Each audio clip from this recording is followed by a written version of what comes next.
Hello, people, if you even are people, if you haven't been assimilated.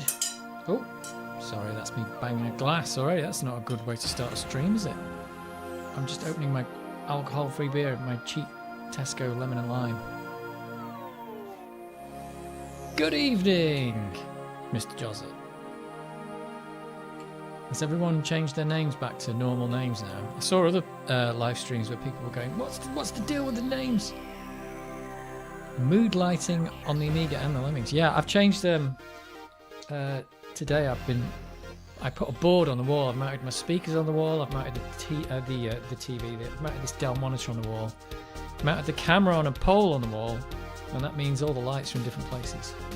So it's a bit more moody lighting, but I've got more space.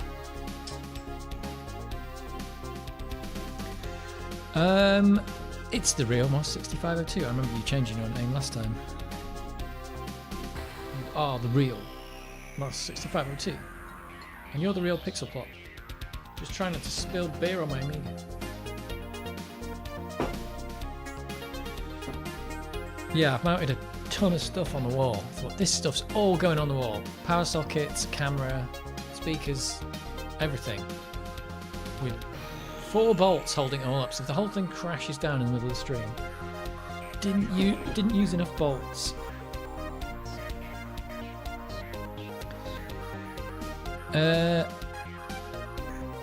Every time you play Space Debris, my phone identifies it as a different song. That's weird. Does it not understand?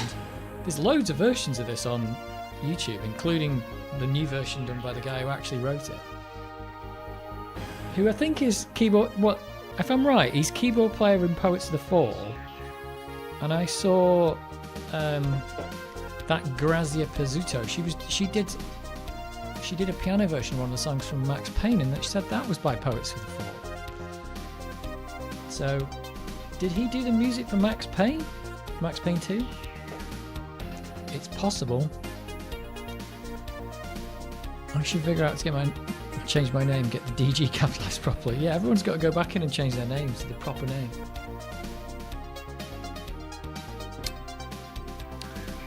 Today it thinks it's understand by Riltum. What? That doesn't make any sense. It's Space Debris by Captain.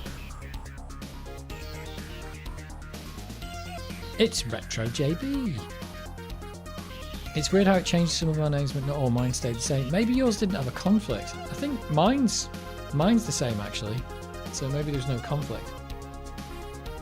Maybe it only changed them when there was somebody else.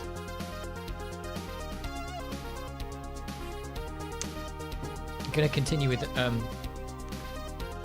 you're gonna change your name live. I'm gonna do it live.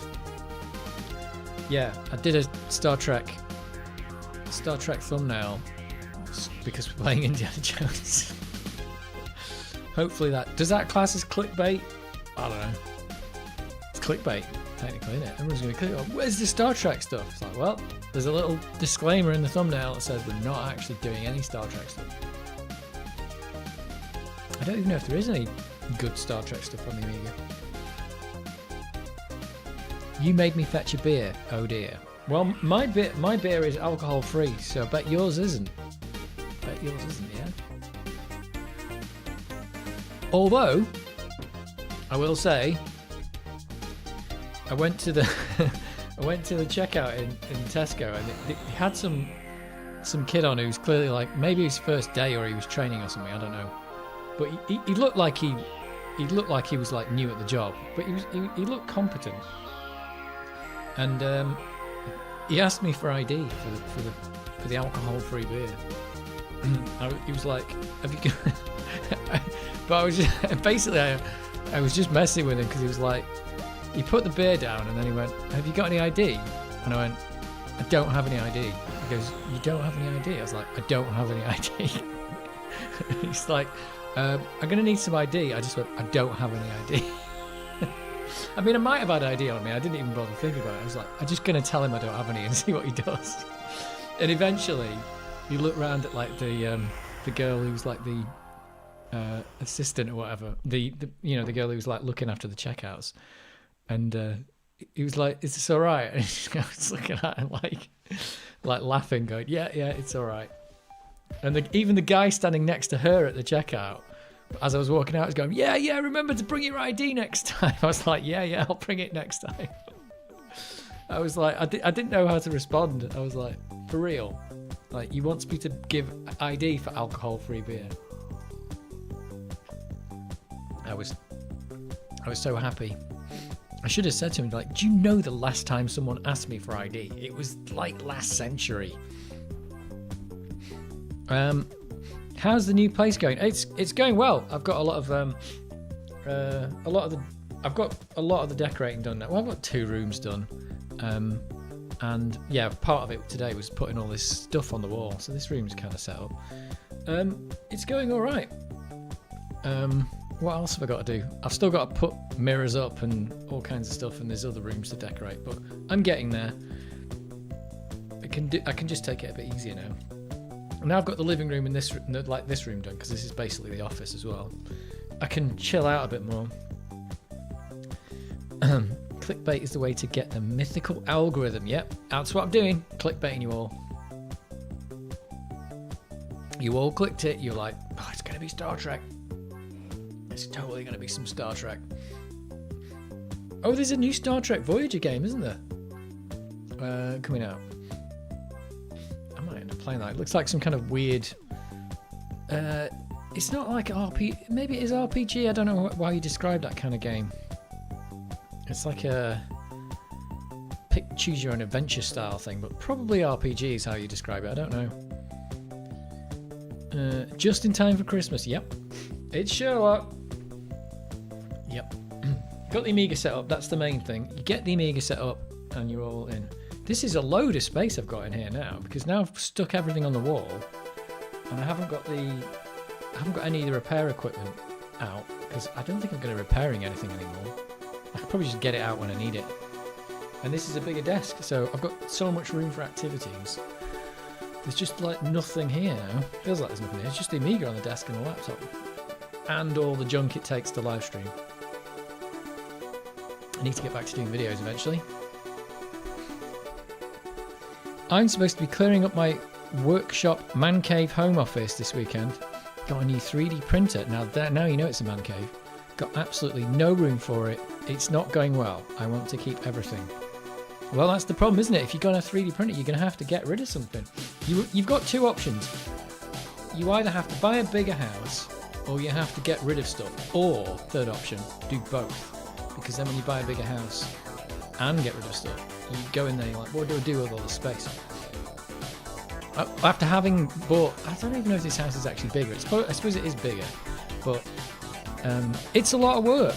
The house one is a lot of work. It'd be easy to get rid of some stuff, definitely. You're gonna have to get rid of I don't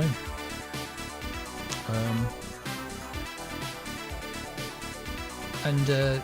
And speaking of buying new stuff, I pre-ordered the A1200. There you go. So I'm gonna have to make room for that somewhere. So I pre-ordered it.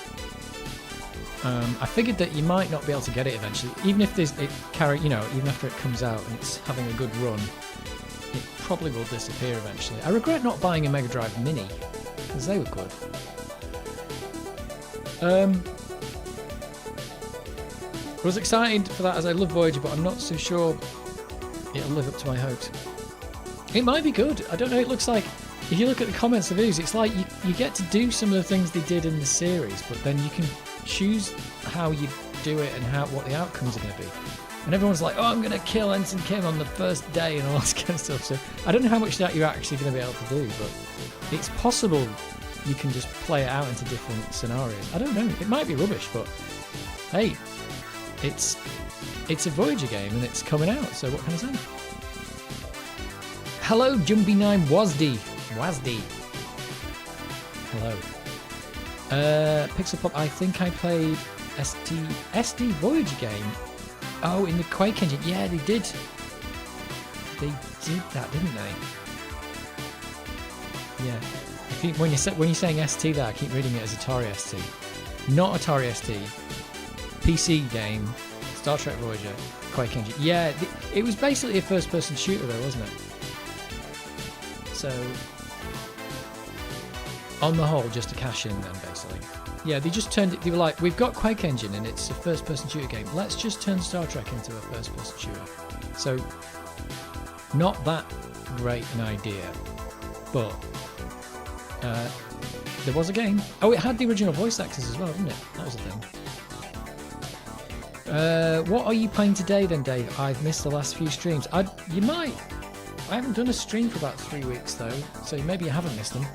I'm going to continue Indiana Jones from where I was 4 months ago, so it's fine because none of us are going to remember what was going on, me included. I checked it booted before, and I was in a room with a bloke, and I was like, how did I get here? I also remember playing a Klingon FPS game. Everything was an FPS game, wasn't it? It's like, we've got Quake, make an FPS game.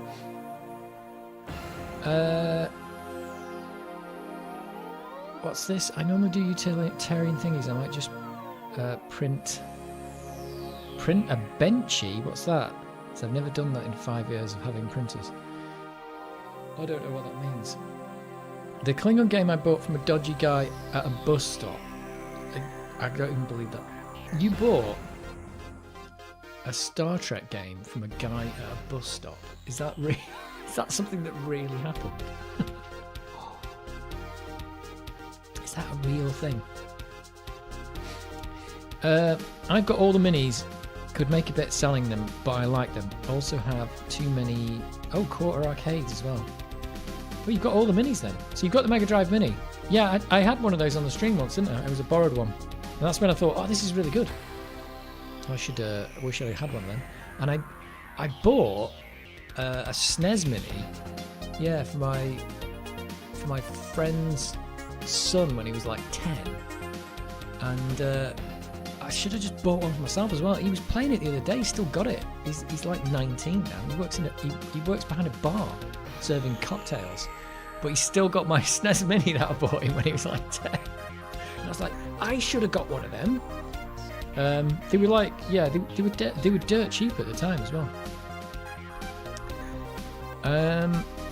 How do you convert the Amiga video signal? I am using... I'll see if I can get it on camera. I'm using an OSSC. I've probably done videos about it. I'm going to point the camera at it. And zoom. Zoom and enhance. There it is. That thing. Oh, let me make it big for you. I can zoom and enhance even more. Zoom and enhance. There you go. It's that thing. The thing on top actually, this is a transcoder. That's for doing Commodore 64 and stuff. So it's just that thing there. This thing on top is an extra that you don't need. But yeah, that's what I'm using. It's an OSSC. It converts RGB video, analog RGB video, I should say, into HDMI. And it's pretty good. It's pretty good for the Amiga anyways. They're not cheap though. They're like 160 quid or something like that. I don't know. And they only do analog RGB. They don't do composite, which is why if you want composite and stuff like that, you need this. So the Commodore 64 can use this one. But this thing here, yeah, can't do composite, can't do S-video. It can only do analog RGB.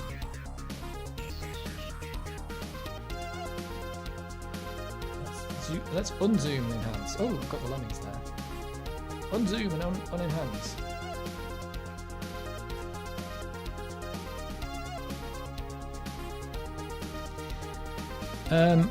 Yeah, OSSC. You can get them on Amazon, but like I said, not cheap, but very good.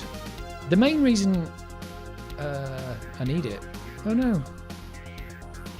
I was thinking it's because of the live stream. You don't technically.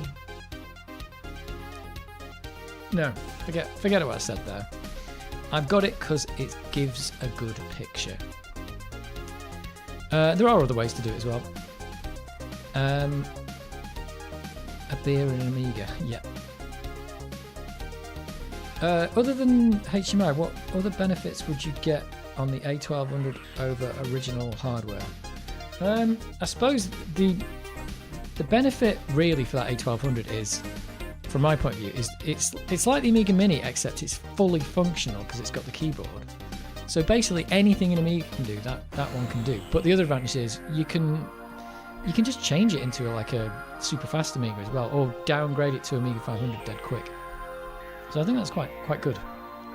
Because the problem with the Amiga Mini is it's just like, well, you can just sit there and play those games on it, but you can't do anything else with it. So you could actually replace this with that VA1200 and it really wouldn't be any different. Essentially, if they just made an Amiga keyboard and mouse that you could plug into a PC and just use WinUAE with it, I'd be fine with that as well, because you're getting the whole experience of like, I'm using the Amiga and I've got the correct keyboard and the correct mouse. But that's just another way of doing it. It's just like, well, the whole thing's in there. It's probably about the same price as just buying a keyboard and a case anyway.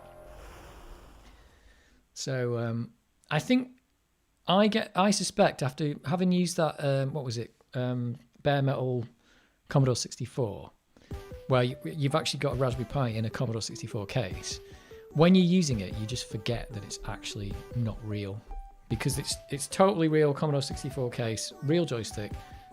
As far as you can tell, it's the real thing. So I think that one's going to be like that as well. I think it's going to be like using the real deal. And of course, if your real hardware breaks, well, you've always got that one as a replacement. We used to joke it was the bus that never came.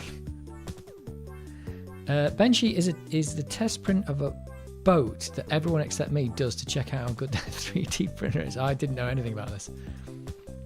Bus stop pirate. Oh, okay. Oh, I see.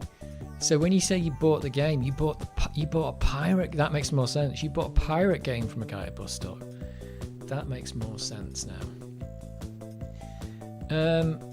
Does the audio go through the OSSC, or is that done separately? No, the audio. Oh yeah. Basically the audio is. I've got a SCART cable, so the audio is going to SCART with the analog RGB as well. That's going into the OSSC. And yeah, that comes out the HDMI, but it's got a separate audio out on the OSSC, which allows me to pipe it to those speakers so I can hear it as well.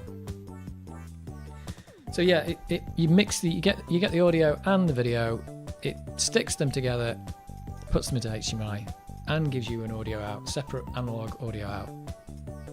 That was the thing I needed for live stream really, because that's, if you've got sound in your TV or whatever you're using, you can just listen to the whole thing with that. But I need a separate audio output, like the one going to the stream I can't hear. I've got a separate audio output for that. But yeah, essentially the audio does go into the OSSC. Excuse me. The A1200 the A1200 being able to boost its specs will help with that. New Settlers 2 port really pushes the Amiga hard. Yeah, I think that's what I quite like about it, because I'm not going to buy any high-end Amigas or anything like that, 030s and all this kind of stuff. And so that'd be nice to have just like an actual real Amiga, but it's basically like you can overclock it, isn't it? You can just go, oh, do you know what? Or you can underclock it to be an A500 or something.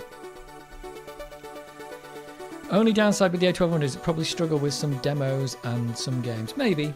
But then the real Amiga would struggle as well. So I'm fine with that. It's quite a good idea, I think. I could even use it as the programming computer for like when I get back to doing Menace. I could actually use that instead of like real Amiga. Because I can just clock it up as high as it'll go and it will compile faster and stuff like that. I'm actually doing it on WinUAE mostly. When I get back to it, I do it on WinUAE because I don't want to trash my Amiga. Because when you're doing that development on the actual Amiga, if you one wrong move, you can just trash your whole Amiga because there's no memory protection or anything. So it's better to do it in WinUAE just in case it all goes wrong. Plus, it's easier to get files out of the PC as well if you need them. Good evening, Poo Crew. Cack Pack, Nation of Defecation. Let's not go there with that. That's not good. What you're doing is not good. I'm still not convinced it will be 100% perfect A1200 experience, but time will tell. It probably won't be, but I think yeah, from like I said, my experience is if you're using an emulator, but you've got the actual like real input device, for all intents and purposes, it starts to behave like the real thing. The thing that really breaks you out of the immersion when you're using WinUAE is the fact that the keyboard and everything doesn't match. So it says like press right Amiga, and you're like, okay, where's the right Amiga key? And it goes, oh, it's mapped to right Windows key. You go, okay, I haven't got a right Windows key on my laptop. So where else is it mapped to? Okay, I'll go into the settings. Okay, I've got to map it to F12 because there isn't an F12 key on Amiga. Okay, so right Amiga is F12. Okay, and you do these horrible key presses with your hands, and it's just like, it's not like using an Amiga at all. Eventually it is, but if you actually just, use the actual keyboard, suddenly when it says right Amiga, you can just look on the screen, it says press right Amiga, you're like, okay, it's the right Amiga key. Most other stuff's the same, but it does start to get a bit weird.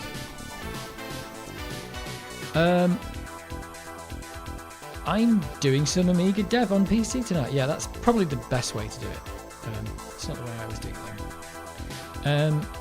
How good bad was the Amiga 500 Mini? As isn't that the same just without the keyboard? Yeah, I think it is. I think if the Amiga 500 Mini had a keyboard, that would be the A1200, wouldn't it? So I assume that's what they're doing. They're just taking the Amiga 500 Mini and they stuck a big keyboard on it. So yeah, but that's what I would have liked the Amiga Mini to have been, really. So yeah, easier in VS Code. Yeah, it is.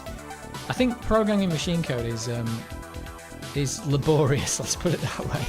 That's why we don't do it really anymore. That's why nobody does it anymore, because it's laborious.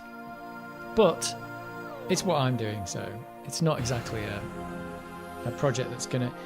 And to be honest, it would probably be easier to rewrite the whole of Menace in C on the PC than it would be to continue the way I'm going by, like messing about with the machine code. But that's what I'm doing at the moment. I'll see where it goes. I don't know. I'm going to try and see what I can do with the project before I give up on it. The Amiga 500 Mini struggled with some copper effects and games that would be fine on standard hardware. Most ran fine though. Is that because the emulation's not right? Or because it didn't have enough processor power? Hey, speaking of VS Code, I'll tell you what I've got in the... Oh, that's the wrong camera. What I've got in the drive, I think, is the game written by the guy who did that VS Code plugin. So there you go. Even Amiga devs in the early 90s moved to NASM on PCs that were squirting technical term, executable code into the Amiga via a serial port. Yeah, that's always been the way it's gone, hasn't it? Maniac Mansion was done that way on the Commodore 64. It was developed on a Unix system or something. Ron Gilbert said he never touched a Commodore 64 when he was actually making it. It was all done on a Unix machine. I think Fire and Ice was one of the games that struggled, really. Doesn't that struggle on a normal computer though? On a normal Amiga. And demos like Nine Fingers. Well, it is what it is. It's not. It might not be perfect, but it'll probably be pretty good. And to be honest, it's not very expensive. I said that OSSC was 160 quid. The A1200 is 160 quid. So from the point of view of like actually getting this, like this Amiga cost me £200 or something.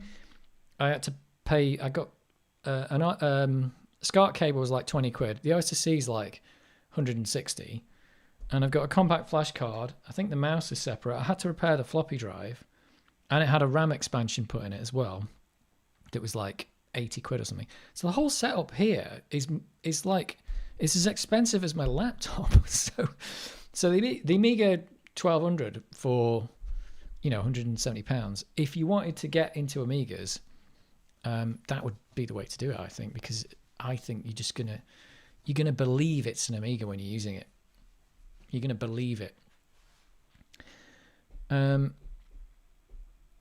I never tried running demos on the Amiga 500 Mini. I expect they would test the accuracy of the emulation as they use hardware tricks. The emulation should support the hardware tricks because it's emulating the hardware. Problem I had is that first thing I did with the Amiga was I tried to like load some stuff via an SD card and it just didn't work. It didn't work, and then I never got around to using it again. I couldn't load any games on it. It just couldn't read the USB key I put in it. It was just like I didn't know what was going on. It was ridiculous. Probably get the same problem on the A1200. Love Fire and Ice. If it had issues, it's just a shame. I've actually got the demo of that. I've got the game of that. We could try it a bit. Does that work on the 1200? Or is that one of those ones that doesn't? I think they did a 1200 version of it.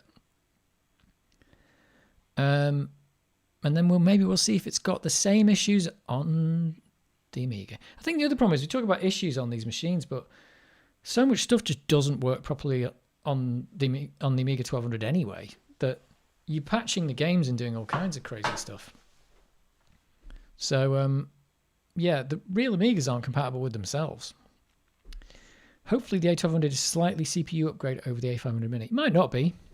But even if it was, I would expect it to be the same, to be honest. But that's what I expected. If it's faster, that's great. Because I mean, you've got to realize it's only about 60 quid more than the Amiga 500 Mini, and most of that money is going to have gone into the keyboard because it's building a whole keyboard for it. So there you go. I don't know. Anyway, I pre-ordered one. At the very worst, of what I've learned with the Amiga 500 is I could sell it at any point and get my money back. So I don't think it's a bad thing. And I don't know, might end up setting it up in front of my TV or just using it as a development machine. We shall see. It was quite fussy about which makes of memory stick you plugged into it. Yeah, I can't remember the issue now. I just remember never getting around to getting back to actually trying to find out what was wrong with it. It was a HP. I'd actually bought, I didn't even have any USB keys. I bought one specifically for it. I bought a HP one or something. I just thought, I'm not going to buy the cheapest one. I'll buy something that's at least got a brand on it. And it just, I don't know, didn't work. Fire and Ice is a Christmas game. It is a Christmas game, and it is Christmas. There was a Christmas demo of Fire and Ice 2. Yeah, I think I've got that as well, maybe. Not sure if that level was unique or not, but Coyote wore a Santa hat and demo. I think it was just the first level, but he had a Santa hat on. Is that right? I think I've played the Fire and Ice thing at Christmas once, so I should play it again. We're playing Tiny Bubble to start with, though. CD32 version of Fire and Ice works on 1200, I believe, or it can be convinced to work. The makers of Tiny Bubble make the Amiga dev environment I use on the PC. Yep, I knew that. Yeah. In fact, this is the first thing they did in it, wasn't it? This Tiny Bubble. And this is really good. I think the amazing thing is it's like, it doesn't even use the whole floppy disk. It's crazy. It's absolutely crazy. I think he said, though, he did a talk about this. He said that he used all the blittings like initiated by the copper as well, but he said it was a right pain, so he's not doing that again.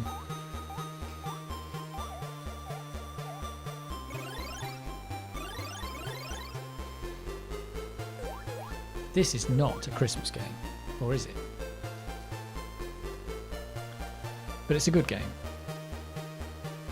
Oh, good Tiny Bubble. I haven't played this yet. Well, you should, because it's really good.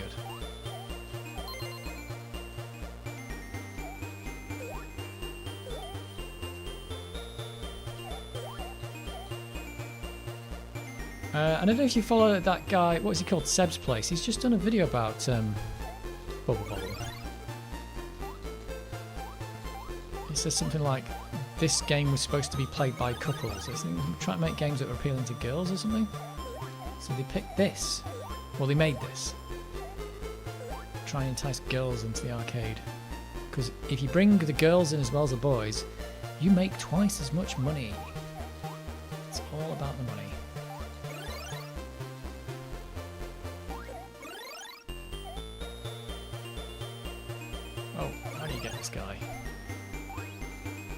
Milkshakes, or whatever they are.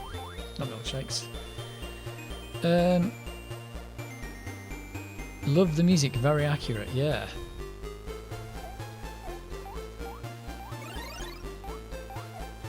It is pretty simple music though for this game, isn't it? Oh, did you get the fast bubbles? Yeah, look at that. Oh, we've still got an enemy alive here.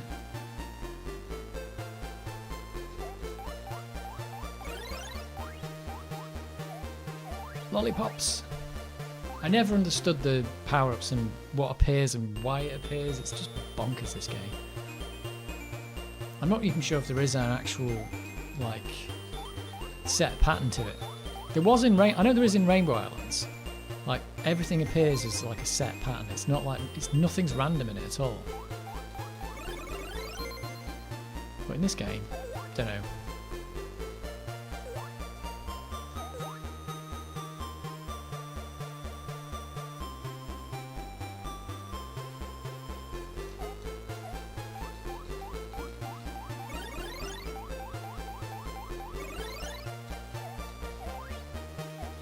What's that one do? Don't know. Can't remember.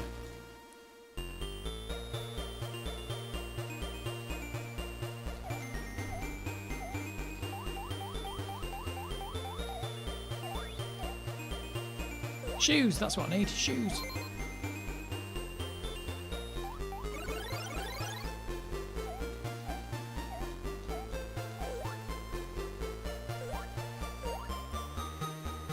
This is the most arcade perfect game on the Amiga. I think it is now. Because he did this version because he said the original's only 25 FPS and this one's 50. What was the other reason? Yeah, it was missing some stuff as well, like the extra screen and a few other things. So yeah, he basically decided to make an arcade perfect version of this. And it fits on. Was the other one on 2 discs or something like that? This one doesn't even take up a whole disc. Oh my god, this guy crazy. Oh, what does the umbrella do? Did the umbrella do something? Yeah, the umbrella takes you 5 levels. I don't know how you get that umbrella to appear.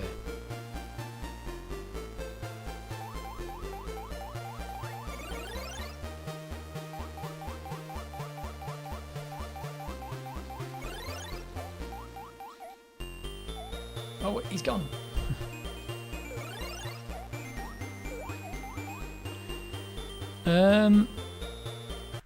Oh, when you pause it pauses the music. The Grady's port is great also, maybe a little slow down. Okay. Linford Picker, good evening, Mr. Pooh, and chat too. Good evening. They have a Grady's port as well. I have to look at that. Still love the Rodland and Silkworm ports. Rodland's pretty good as well. Yeah, even prefer the Amiga versions. Yes. Played Rodland, haven't I? That's quite good.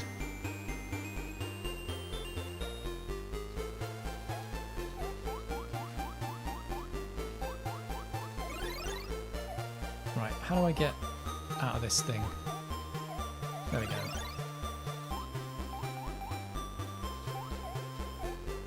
Uh-oh, nearly died. Oh, nearly died again. I did it. Not to worry. Nearly messed up. Yeah, they've made unjumpable platforms. Oh, what the hell? Oh, is that not in the original as well?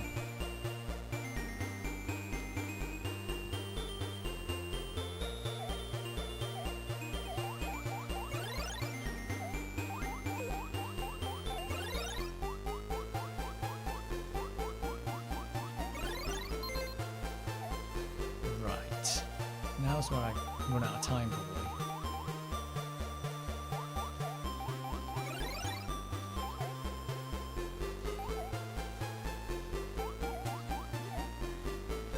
Oh, yeah, this is going to run out of time. Right, they've gone crazy on me. I did it. Don't worry, I did it. The fate of the world depends on my looking at this greatest support. Right, there you go. Oh, is that done by the Bartman guy as well?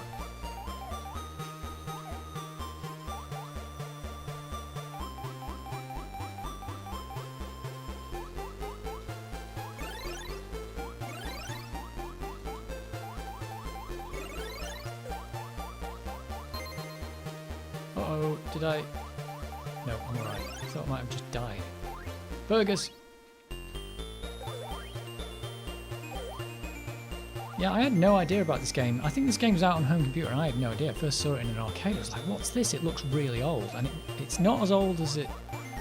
It's made to look old, I think. But it's not... It's like 1987 or something, is it? Whoa, I nearly died. Oh, I nearly died again.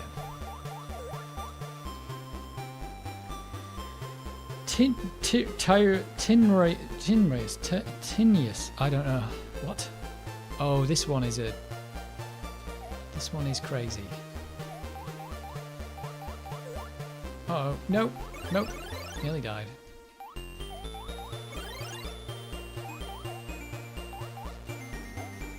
Oh, I'm dead now. Yeah, I knew I was going to mess that one up. You really can do this differently. Nope. Nope. Messing this up badly.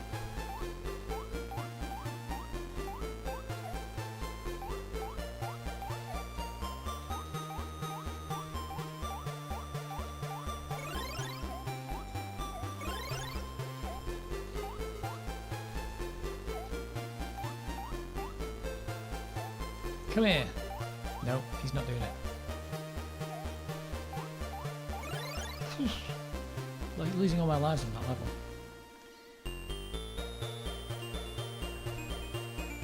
Salamander was my go-to arcade game. Shame there's no port of that. It was. I used to play that on the Commodore 64. Still got the cassette of that. It's quite good. What the? Oh, I didn't even realise I was up there. How did I get up there? I lost where I was. Oh, and I didn't mean to do that.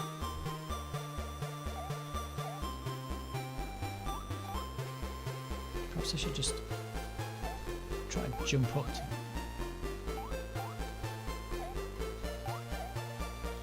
Uh-oh. There we go. That's what I should have done in the first place. Strawberries! See, why did a load of strawberries appear? What bit of code determines that?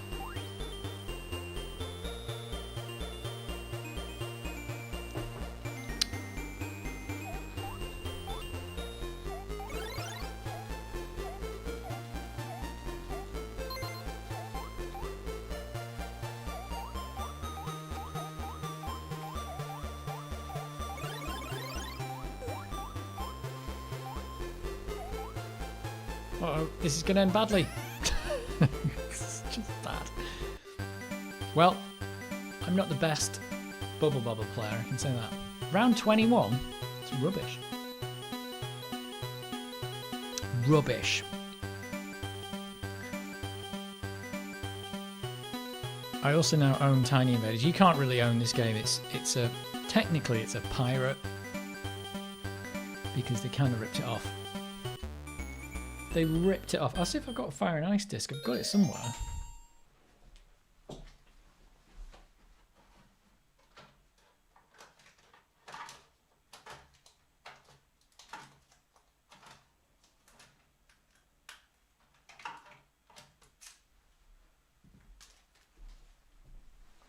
Look at this. Look.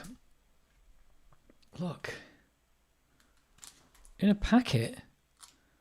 This is probably not going to work on the 1200, is it? Why is it in a little packet? It just says Amiga, Disc 1, Program. Follow loading instructions. Let's see what we win.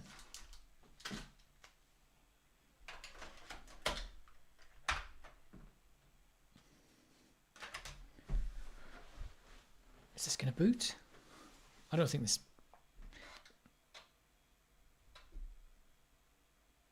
It's flashing. Doesn't like it.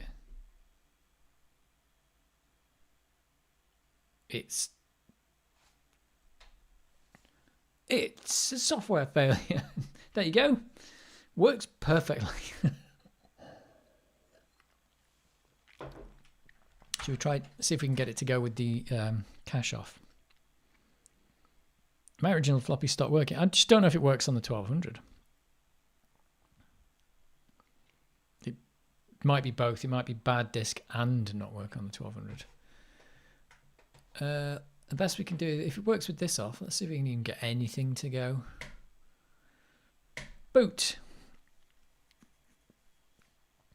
I think the answer is going to be, computer says no.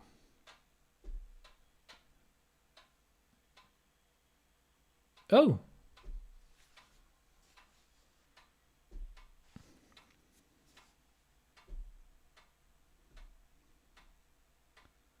Well, what do you know? I wonder how far this will get. 1992, this was... It says copyright 92. Oh, that was still before the Amiga 1200 came out, probably. Well, look at that.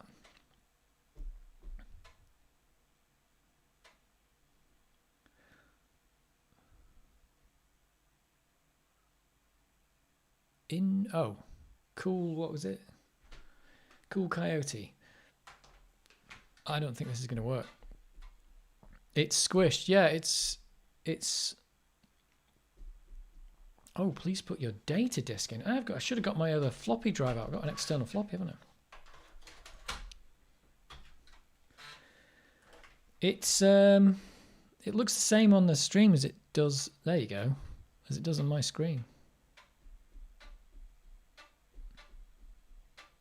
It's squished. No, it's squashed. That's normal. The bottom is reserved for that level progress. There you go. Yeah, the bottom's reserved for that copper trick. Is this the game where it asks you for something out of the manual, and if you put in the wrong thing, it just does something weird? It lets you play level 1 and doesn't let you play further or something? I've forgotten all about this game.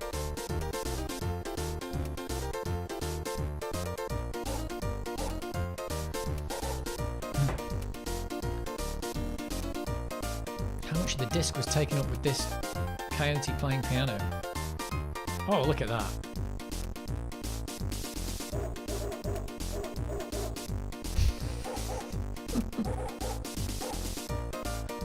Does his little bark solo. The top score was 68,000.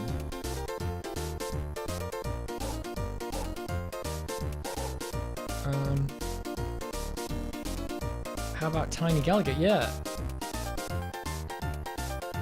I got Tiny Gallagher as well. I even got a game called Wrong Way Driver. That already sounds good. Nostalgia overload, so happy right now. Well, this game might not work, so we'll see.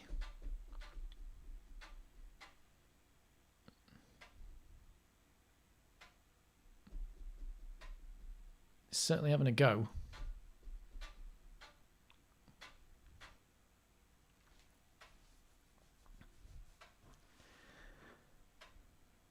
I seem to remember this game being really hard though, because the first level's super slippery because it's all on ice. And I've never seen the fire in the game. And assuming there is a fire level, maybe there isn't. Oh no, it works. Look at this. Oh, I'm already dead. Yeah, it's like it's super slidey. I think they probably thought this was going to be like a Sonic beta or a Mario beta, but with I mean, Mario is a bit slidey, but this guy's really slidey. I never got off level 1 as a kid. I've got off level 1, but it takes a lot of work. Never completed it. The final area always ruined me. The underwater one has amazing music. Oh my god, do they kill you? Maybe they do. Yeah, you have to collect this ice key. I think.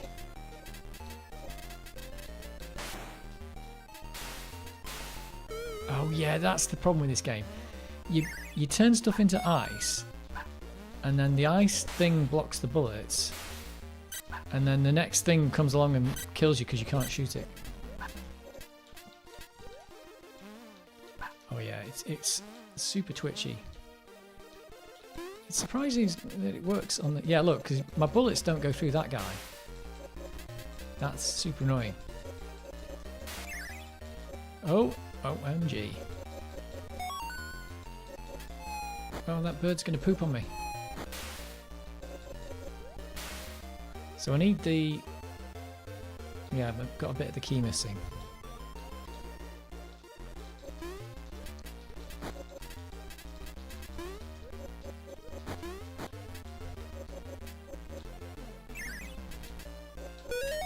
Oh, that's it. Does that get me to the next level? It can't be that easy, can it?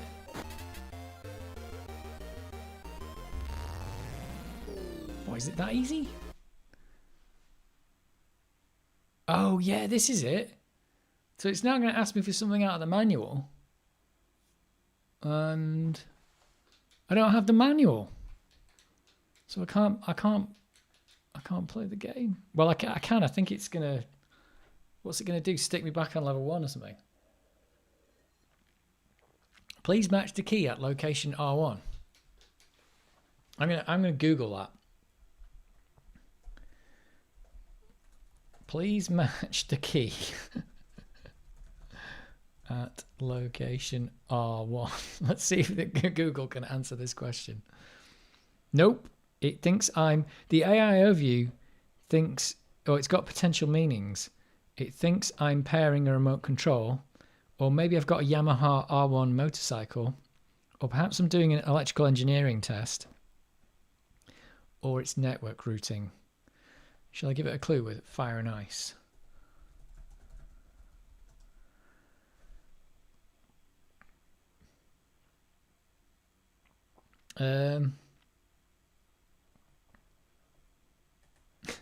It's just AI overview does not know what's answered with that one. Nope. Amiga Fire and Ice manual. It's Lemon Amiga got it. Please match the key at location R1.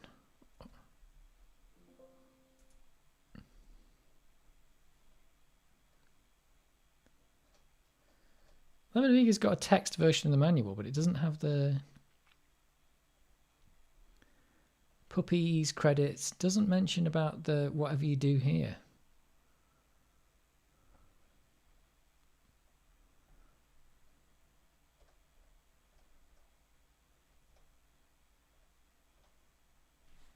Or am I what? Hang on. 1 in 6 chance of guessing. We can find the manual online easy, or not. You do have to toggle sections, don't you? Don't have my manual either. I'm just looking, yeah, Lemon Amiga's got a text version of the manual, but it's not... It doesn't mention anything about... Oh, it says at some point in the game you'll be asked to match a key on the screen with one of the keys on your special security sheet. Find the key on the grid specified on the screen. So if I Google Fire and Ice security sheet, what?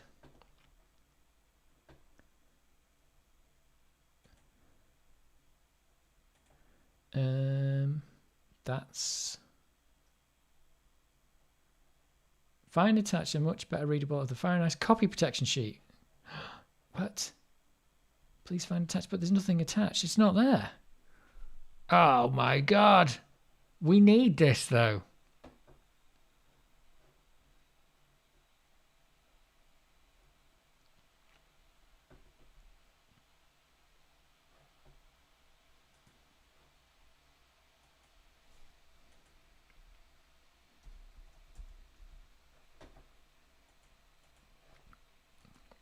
Why has Google failed us?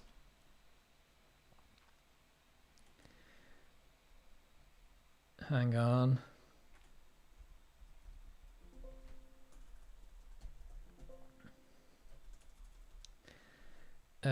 Manuals. No. The page I've just gone to said it had the... Oh, it's got type cool and press return for infinite lives. There you go. Didn't know you could do that. Scans. Nope. Nope. Registration code. Ah, I might have found it. Protection code sheet. What the hell is this? Oh, it's like a matrix. I see. Not the matrix. A matrix.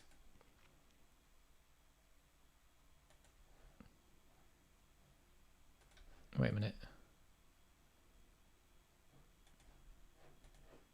Except it's unreadable. R1. Oh, okay. So you've got to select multiple ones. I think I've got it. It's...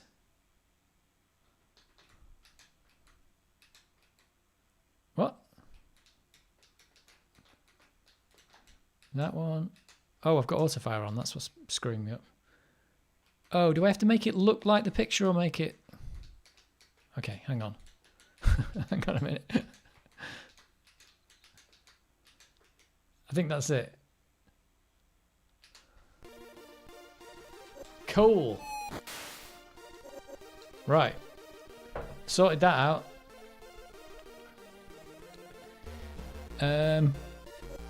Were people telling me where it was? Hang on. I found the manual page by page. There's a picture of one on eBay. Found my box, the manual on it. Must have put it somewhere safe. Can't find the copy protection sheet. Top right circle in the left part. Straight bit. Yeah, okay. Well, I found it. It's on... tell you what, I'll post the link.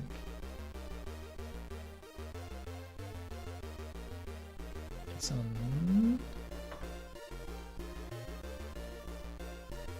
There it is. It's the problem of playing like a non-pirated game. It's weird, isn't it, that you'd be able to play the pirated one, but not the actual real copy because you've lost your manual or your sheet. Why does my dude look different on this level? Did something just fall down up there?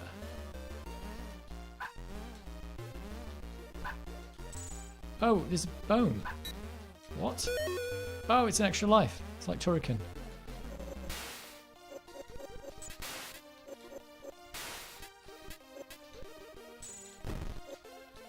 I thought I was... For some reason I thought I'd finished the ice levels, but obviously there's tons of them, isn't there?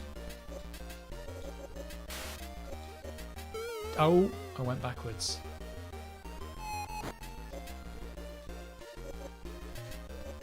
You have to kill everything though, don't you? Because you don't know which one's going to actually drop the thing that you need. Because it can be this seagull, can it? I don't know. It's super twitchy. Things appear really quick.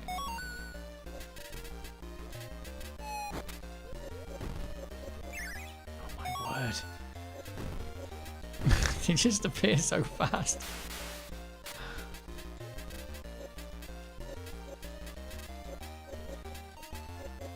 Oh, damn it! Damn you. What? I'm going to type cool in. It just says type cool and press enter. You get infinite lives. I don't know if you do that. You do it here. I don't know. Maybe that's the place to do it. That's where the manual was. I was just looking at the wrong tab. Man, this is making me want to give the game another try. If it wasn't for pirates and just WHDLoad hackers, how many Amiga games would we lost to time? All of them. Yeah, all of them, I think. Pretty much all of them. Let's give that another go. I don't know if I've got extra infinite lives now. I think it said type cool and press enter.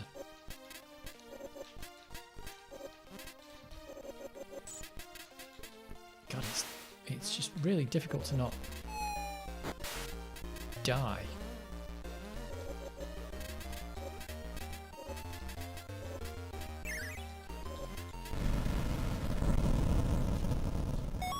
I assume they are death balls.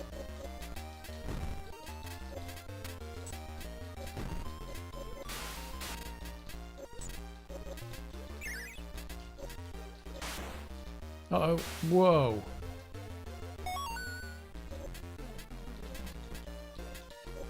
Where's the light? Is lives at the top? Is it 2 there?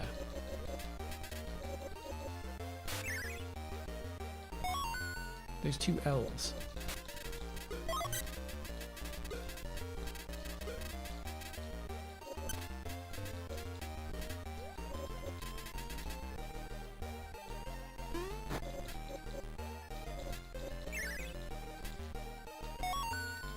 Can't get more Christmassy than this. Well, maybe you could. You could get the game with the version with the Santa hat on. Apart from that, are the keys random?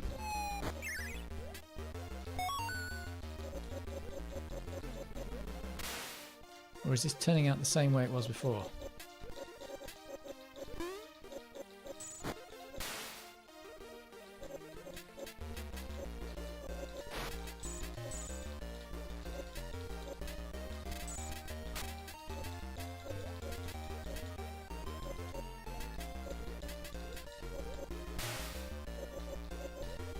It's quite hard to shoot people below you.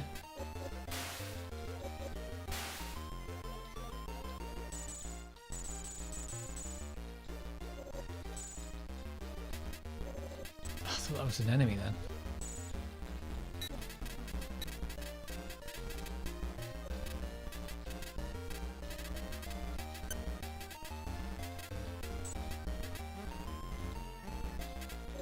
Have I missed a key, or is it different every time?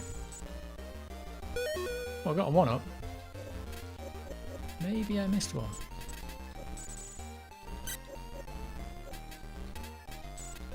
Is that dog food? Whoops. I think I do have infinite light. I don't know.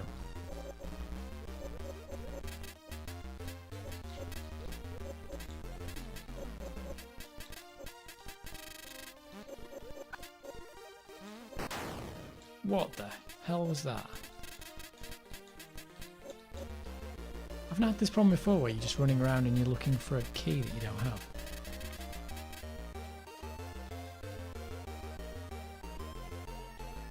Oh, there it is.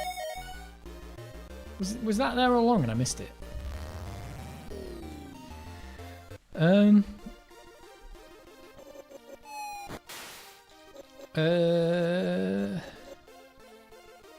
I'd recommend it, but I'm heavily biased. I remember when Prince Charles got caught in an avalanche. What? No, I don't. I have some vague memory of it, just came out of nowhere. I think this game even got a really late Master System port, thanks to Brazil. Oh yeah, they kept them. Brazil had the Master System going for a very long time, didn't they? Was it under a different name? It wasn't called the Master System. Called something else. Enemies have key parts are semi-random. OMG. That's annoying. Might just be a seagull hiding out with the last key. It's possible. There's no point in me getting the extra lives because I think I've turned the cheat on. I typed cool. Oh! I don't think I'm losing lives.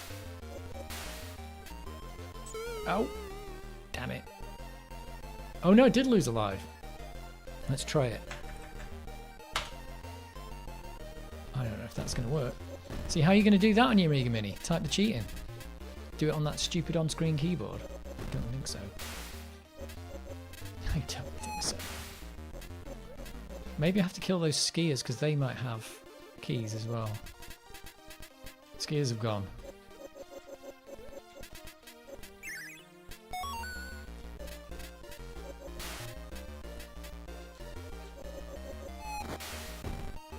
Whoa. Come here. Guy's off. Oh, there we go. Damn. See, he did have a key, that guy.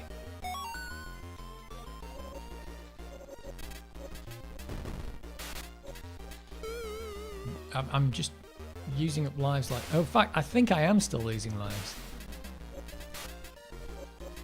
So maybe that cheat doesn't work.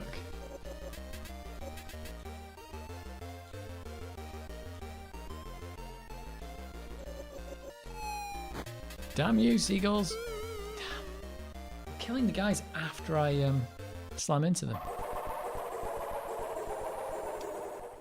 Well, cheeky work.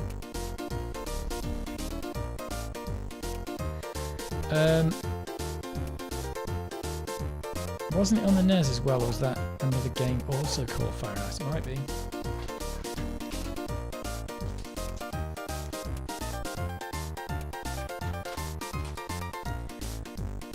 Well, let's get back to Indiana Jones.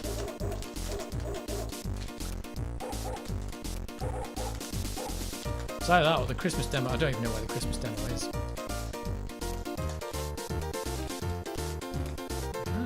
That totally works on the 1200 though. You just need the stupid protection sheet.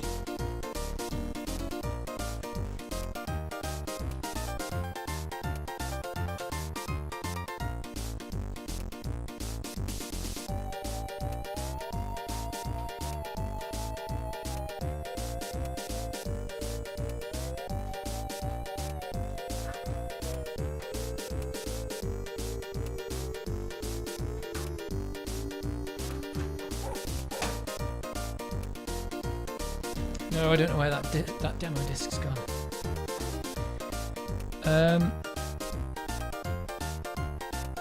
Nice fairy lights behind you, very Christmassy. Weirdly, they've always been in the background of my live streams. I put them up and that was it. But I did have to just change the power supply before because these lights kept turning on and off. So I've swapped them out. It said it had a 24 volt power supply and I swapped it for a 30 volt power supply. And it's working, so I'm not blowing anything up. Maybe the 24 volt power supply wasn't really 24 volts.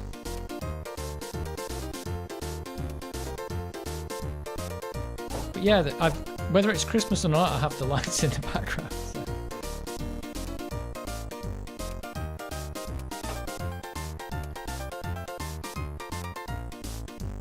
But now it's Indiana Jones. Oh, the music just changed and I'd already hit reset. God damn. God damn. Well, my monitor and all that stuff hasn't fallen off the wall yet. Which is good.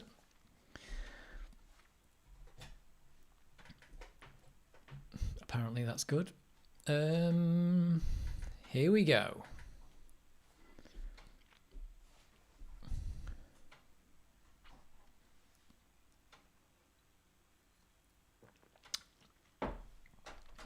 Let me go just, the stray cat must not like indie, just left me instant you switch games, really? So did like a game about a dog, but not a game about an adventurer.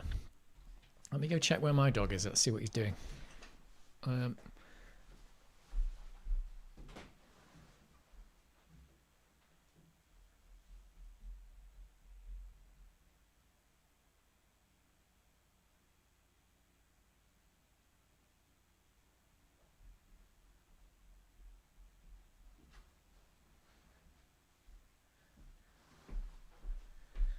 He is totally asleep downstairs. Totally asleep. Oh, insert save game disc? I don't think so. Just had a little go on the Master System version of Fire and Ice. Actually very good. Trouble is the jump and fire buttons are the wrong way round. Some people, eh? This is a hacked version. Look, it just let me in. Although I do have the actual manual for this. Anyone looking to buy Terminator 2D? I don't know, it does look quite good actually. It looks pretty good. Didn't the guys who did that, didn't they? What was the other thing they did? They did something else, didn't they? Reviews have been very positive and I'm loving the pixel art style. It does look quite good. Might give it a try on emulator, then I could swap the buttons.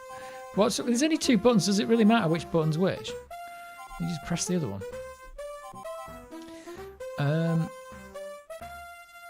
Might pick it up on Switch as a Christmas present. Is it out now? Swap the buttons, you'll actually have a nice smooth version of Fire and Ice. If you can tolerate the terrible thin Master System music. I've played the Terminator game. It's not bad. There you go. There's your review. It's not bad. The Great Hadouken 2025. Pixel artists from Lionheart worked on Terminator game.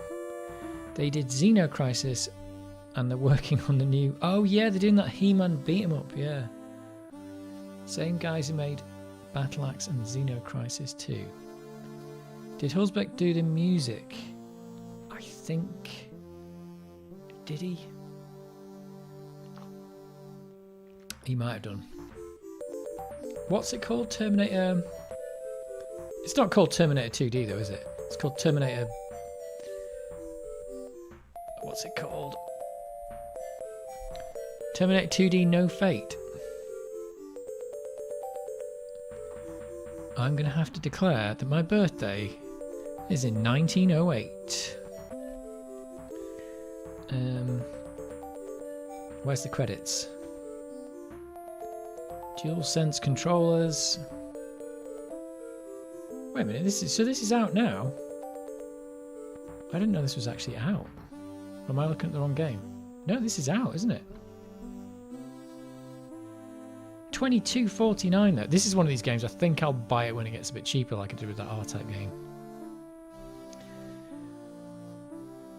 Although I suppose that's about right for a kind of a budget game now, 20 quid, because it's like a third of the price of a AAA game.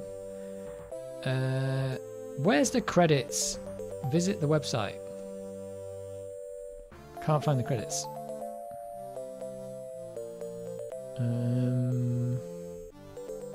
About. Key features. Collector's edition. Well, doesn't really tell me anything. Doesn't tell me any credits. You'd think they'd be more forthcoming with credits, but apparently not. Steam achievements. LinkedIn. Don't know. But that might be quite good. Is it worth $22.49? That's 10% off. It's actually a 25 quid game. Is it worth 25 quid though? That's my question. It does look like it's worth 25 quid. It could be worth 25 quid. What say you?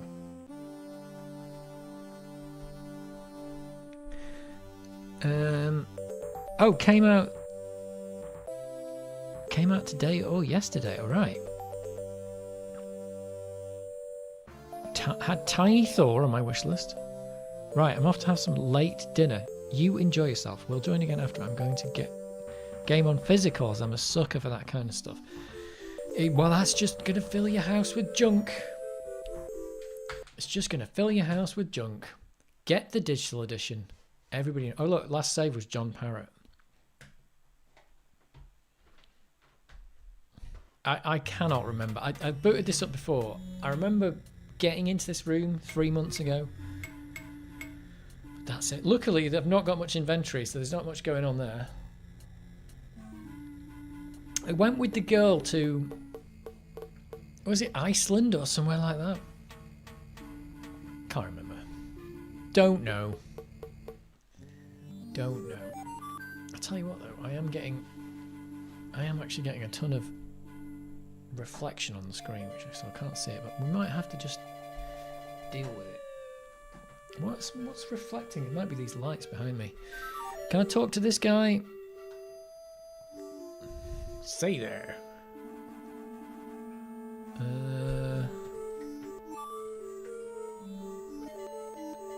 I can't remember what I'm trying to do in here. He's keeping an eye on us. What have I got? I've got National Archaeology. What's this? I'll just check out what's in my inventory. Oh! Perhaps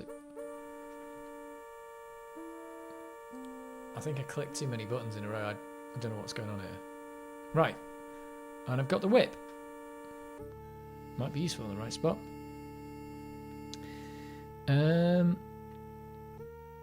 It's good, but a bit tricky jump timing. Okay. Don't trust that guy. I might not have to trust him. Oh, and her name's Sophia. Let's talk to Sophia. Excuse me, Sophia. That's not... Would that be the kind of thing you would say? What's up? Oh, what do we do now? That's what I need to know. It's been 3 months. Let's keep looking. For what? It's like... what else can I say to her? Ah. Could you try and keep Sternheart busy again? We got to keep him busy while we do something in this room. Again? He's such a windbag. I've got another question. Can I move while he's doing this? No. Okay. Right.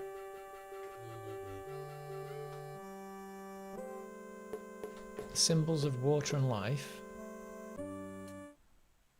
Maybe I can push these. That works in these Indiana Jones things. Nope. Let's try that one.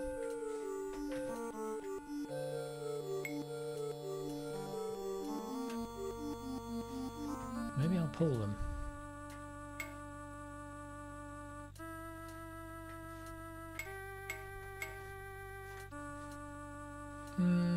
Oh, there's something on the wall here. Animal head.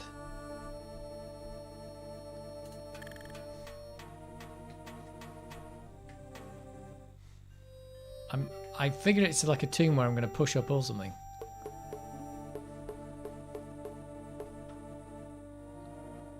Looks like it could use a nose. Let's see what your friend is up to.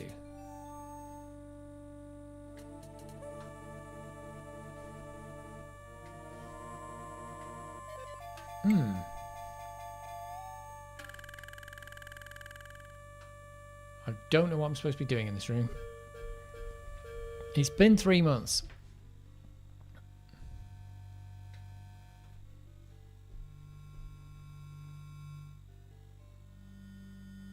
Okay. Can you go around here?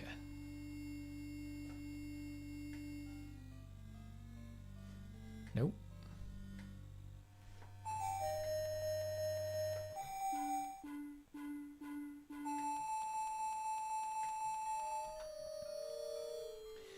Well, there's an animal head that could use a nose. Was there something on the right Indy wanted a close look at without him watching? Very hazy. Yeah, I don't know. Let's just try it while he is watching. Let's see if he'll...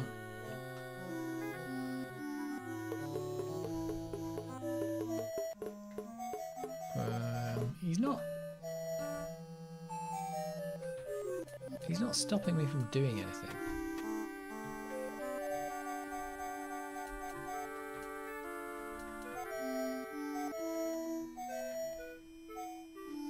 Can I leave the tomb? I can leave. I can't remember why I went in here.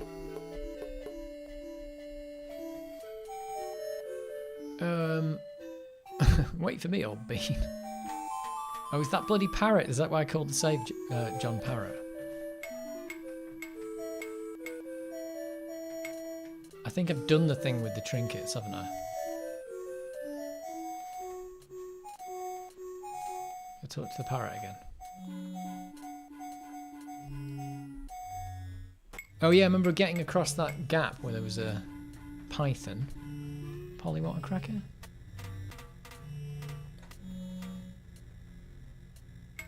The mouse sensitivity is so slow in this game. It's just like, got to really move about. Echo? He's going to say echo. Yep. I don't think the parrot is what I want to be doing. Oops.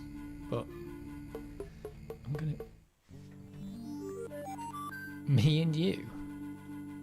And Tyler too. Is that an American thing or something?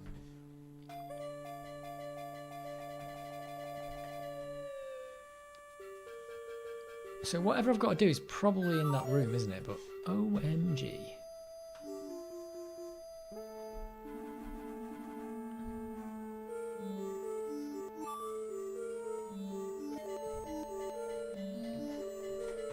Can I go this way?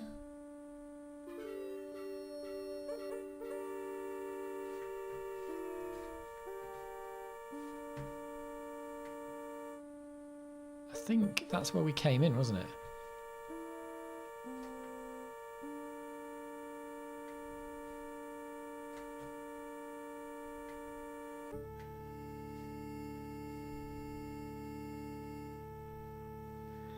Well, it's a temple, not a tomb.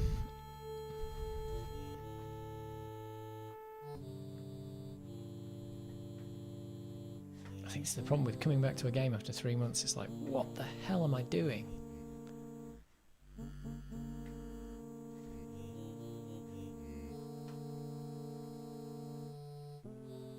Listen. There's not much to talk about.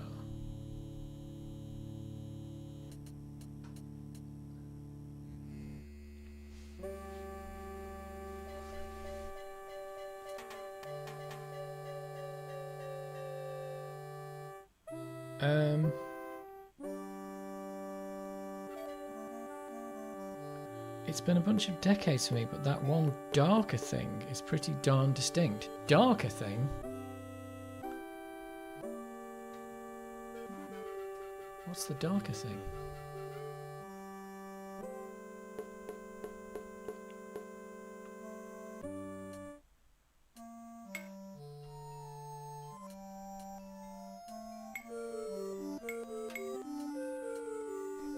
Oh, one of these is different, is it? Is that what you're saying? They all say spiral designs though, are they all different? Oh, okay. They are all different. I thought they were all one thing. God damn. This one looks different and more deeply etched. Can I push that one? No. Years of tarnish have gummed it all up. God damn you. Are any of these different? Oh, it's difficult to tell that they're actually different.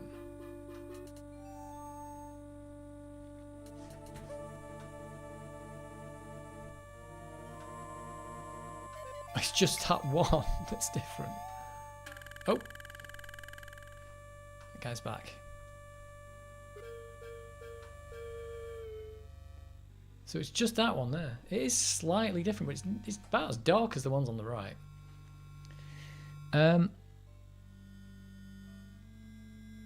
Design versus designs, yeah. Well, can I do use on it? He says it's gummed up. Oh no, hang on. I don't think that will work. Seems like he wants to pull it though. Years of tarnish have gummed it all up. Well.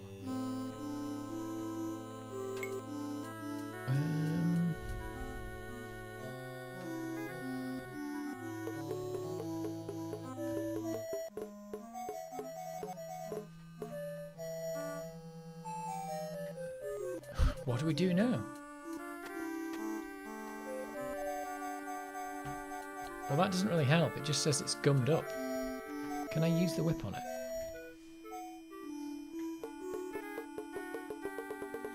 Why don't you think that will work?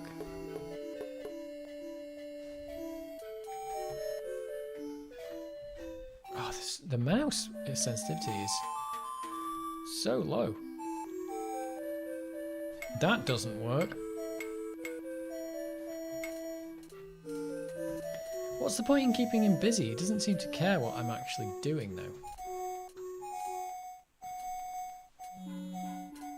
He doesn't seem to care.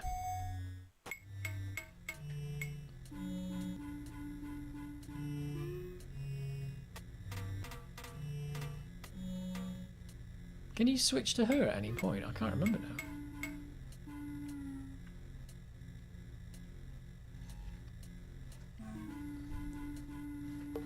Well,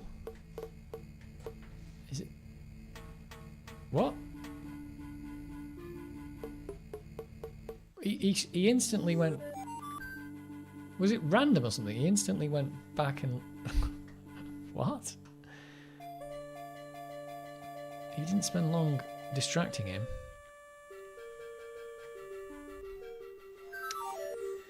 Well.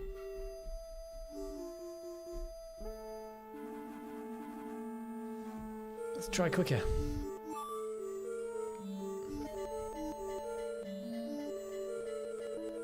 It feels like he wants to... What? As soon as I use the whip... That's weird.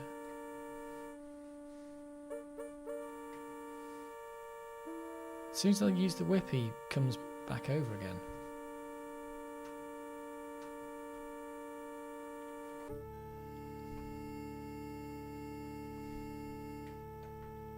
So how am I going to ungum this thing? I've only got a piece of paper and a whip. Unless there's more in my inventory that I'm not seeing.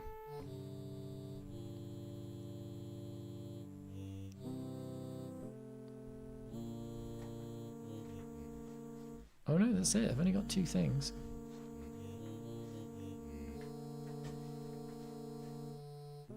I don't really know what to do. Why does pushing not work?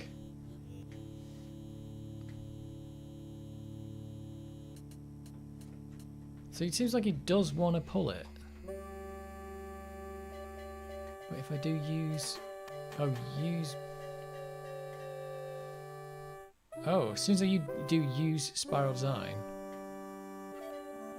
He says no. It says no.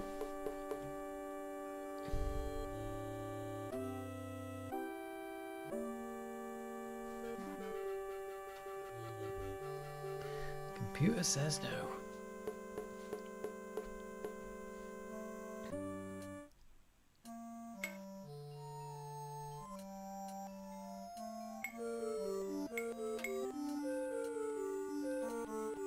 Why is she talking to me?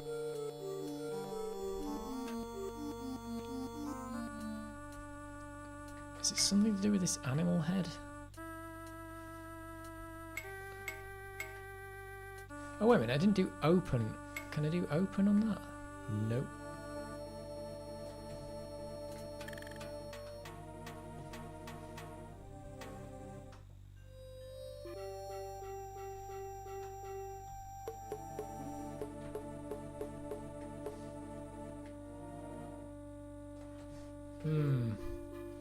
Maybe I have to go get more things.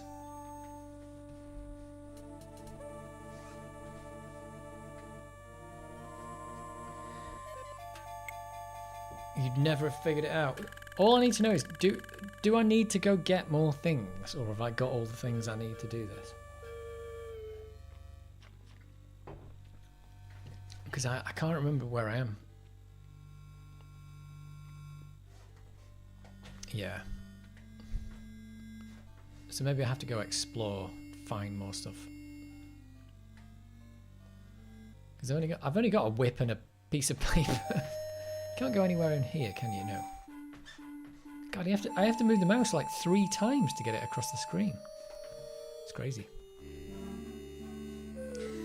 I can still remember Sternhardt grabbing one of the discs off there and running through a secret door. Well, we'll see if we can find some more things.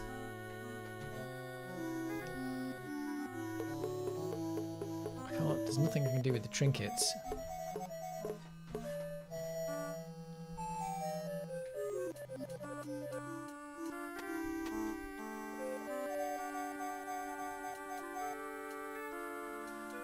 And this is the way... I've been through the jungle, haven't I? Let's find the... Oh, I didn't... Do I have to leave? Leave the island? Oh my word. I can go to... Oh, now I'm confused. I can just go to random places. Isn't this where I came from? I have no idea. This is where it came from, wasn't it? I didn't know you could go back to these places.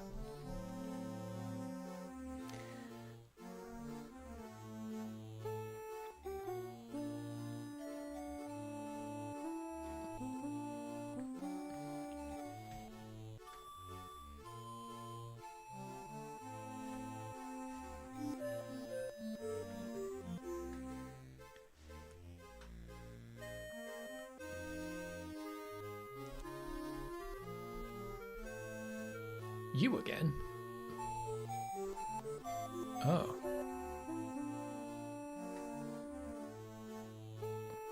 trade.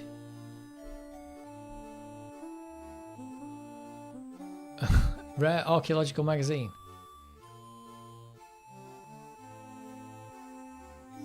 The magazine that rejects all my articles.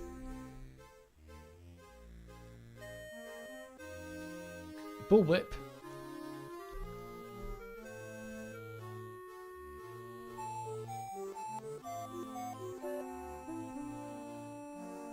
Oh, what does... I don't remember what we... I thought this guy sent us to the other place.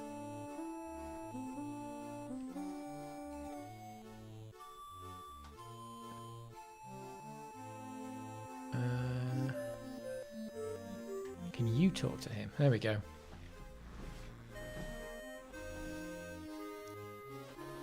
Oh, okay.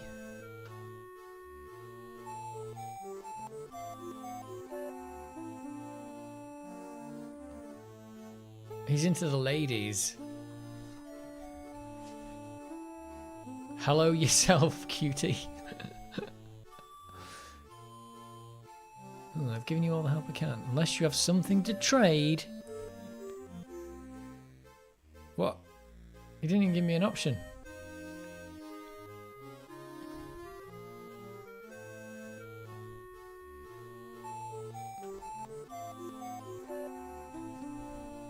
Right, let's try again.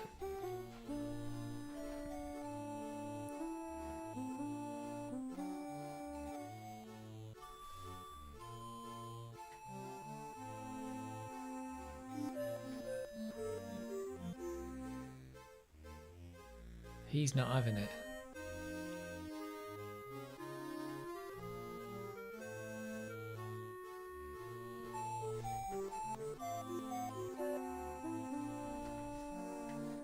Well,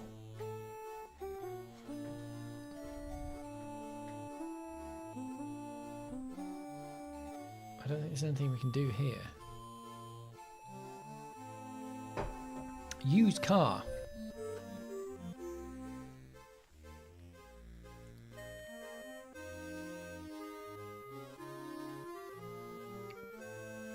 Where else can we go? I've been in...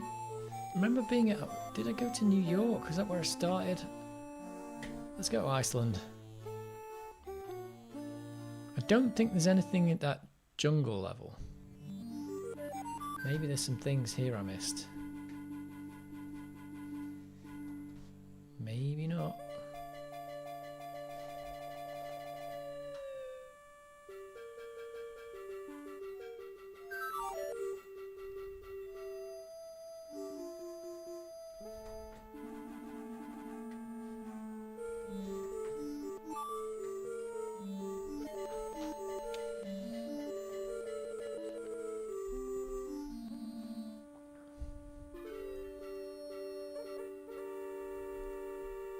It's funny because usually in these games I'm used to Monkey Island where you've got like a million things in your inventory, but this game you've got like a map and a whip.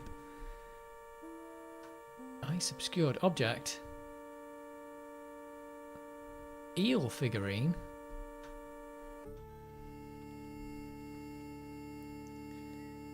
You again? What's this eel artifact? I already told you. Yeah, you did, but it was 3 months ago. An Atlantean fish trap.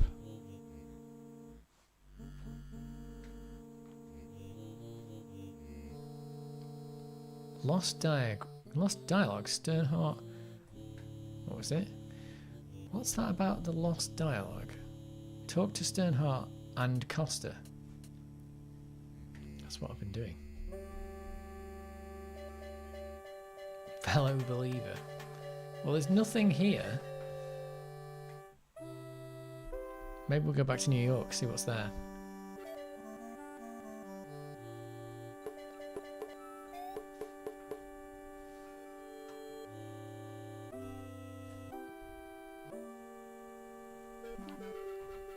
Let's head for the airport.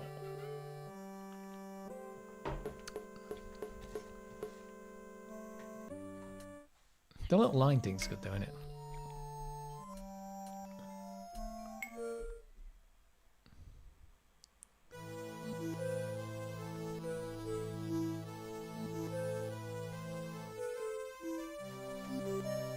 characters are... What are we doing here?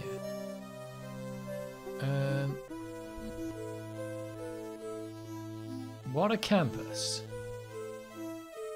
I was going to ask you the same thing.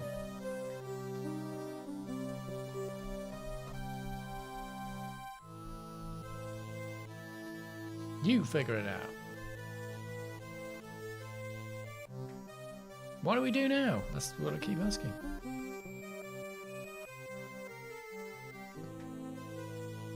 Okay, we'll look around.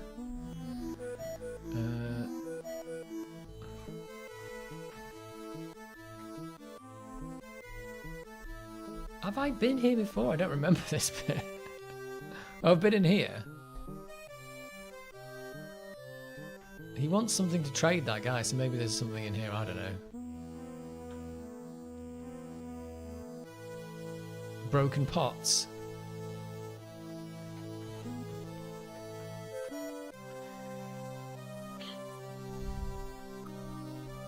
A cartouche from the Well of Souls.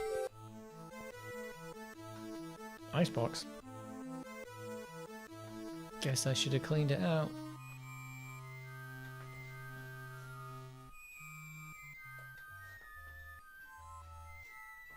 I guess you should have done. I don't think there's anything in here either. That's unfortunate.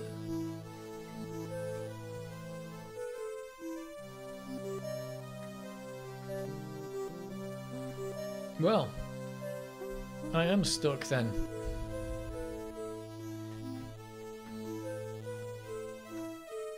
Oops, didn't want to talk to Sophia, that was an accident.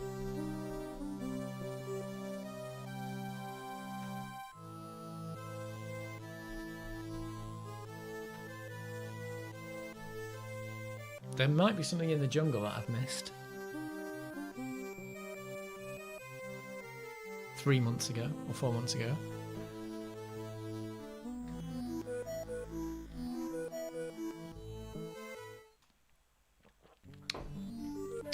Is there anything...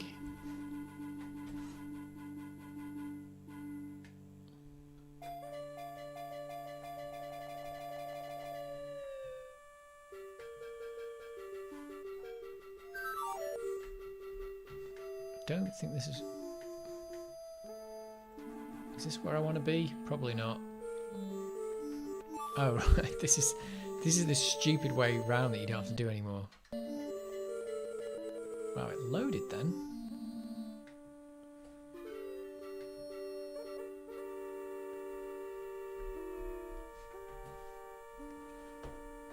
It loaded.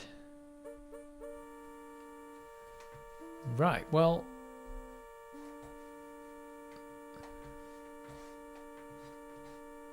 I've done this bit. There's a tree.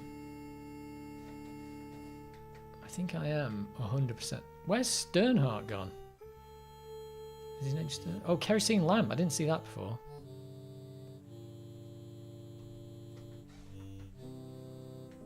Can I have that? Nope.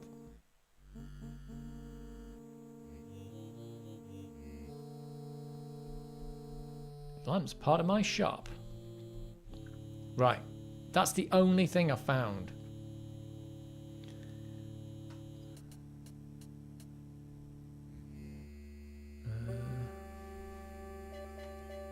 Can she only distract him when he's in there? Right. The only thing I found that I can actually maybe pick up is the kerosene lamp.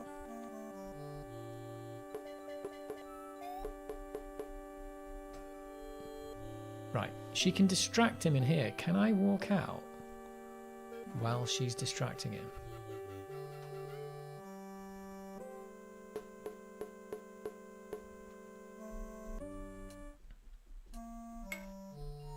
Distract the old guy.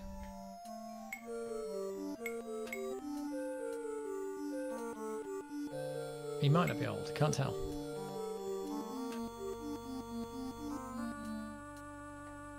Right, can I leave while she's distracting him?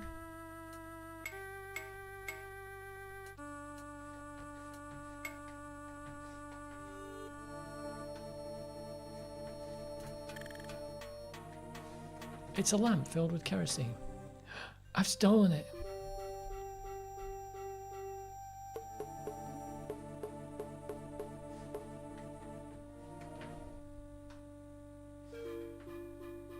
Could the kerosene be used as a lubricant for the thing?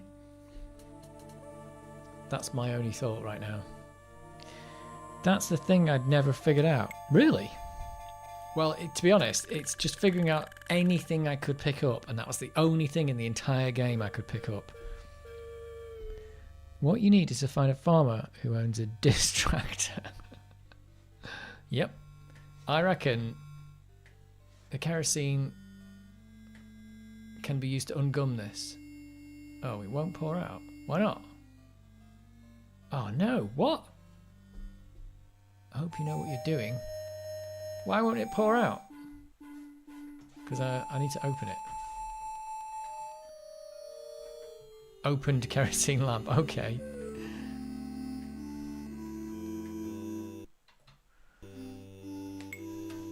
The kerosene ate away the tarnish, there you go. Remarkable. I figured it out by trying to pick up every single thing in the game till eventually I found a thing I could pick up. Hey, look who it is. It's Princess... Princess Celestia Fluffy Cakes. It is. Yep. Been a while, Princess. Right, although I can push this. Is it pull this thing now? Maybe I can pull it. Oh, he pulled it off the wall. Right. Is this the thing the other guy wants now, though? Stone carving. Right. Well, maybe I can stick it on the animal head. It fits perfectly. Now it looks like a kind of elephant.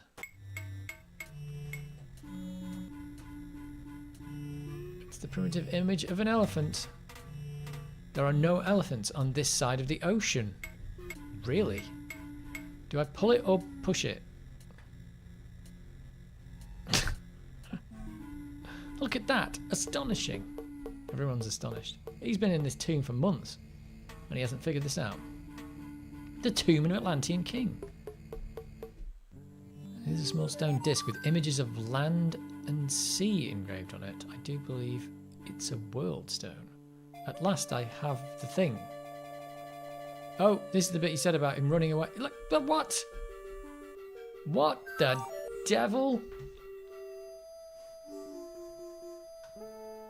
Oh, shiny bead. Looks like a bead of orichalcum. Well, I want that.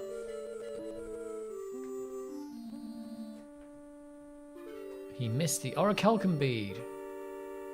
Maybe this is what the guy wants. There's a lot of cake and clouds going on there.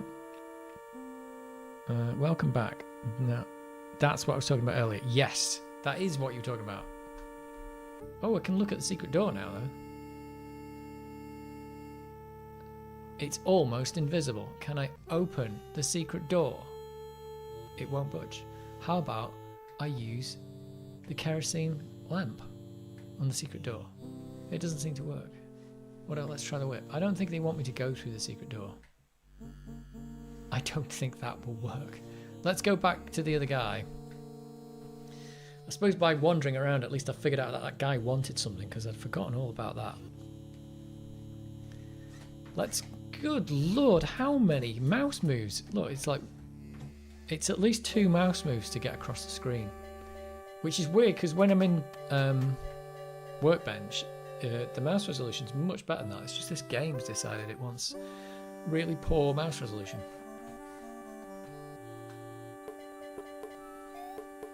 Hey, I'm actually making progress on a game that I'm picking up after 4 months, which is impressive, because I didn't know that was going to work.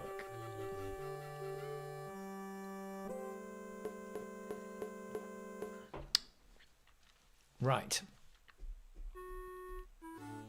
I've got to watch this plane land. Let's land this plane.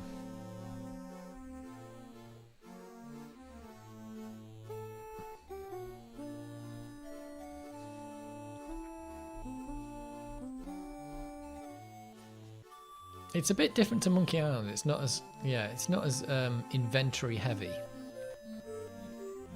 Right. Now, sure, this guy's going to want this thing. He's going to have to because I'm run out of ideas. Let's talk about a trade. What you got? Ancient coppery bead. Bead, you say? A mere bead for the unique knowledge.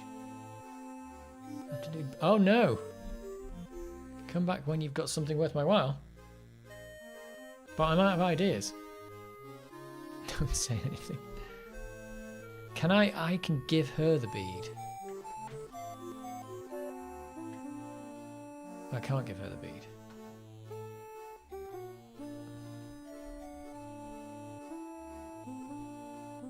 You talk to him again. Can she trade the bead with him?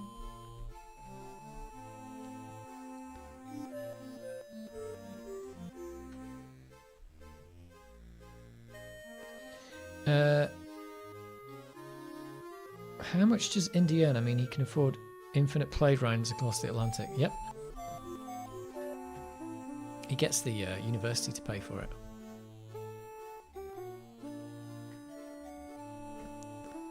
Oh yeah, there you go. The university takes care of it.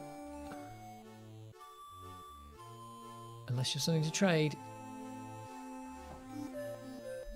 Right, so I was thinking I could give her the bead, but I can't.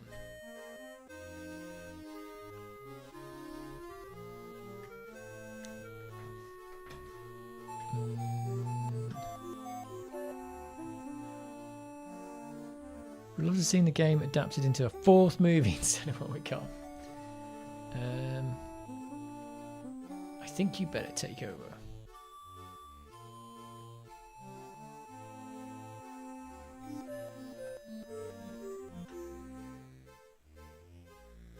Well,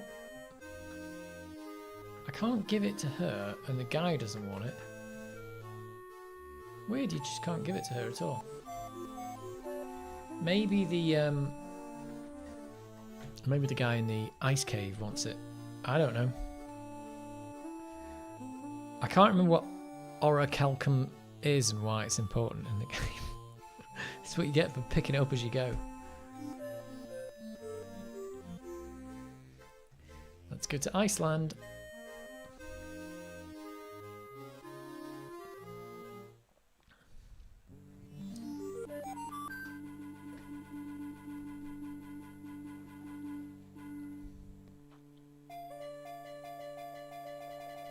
Oh, what?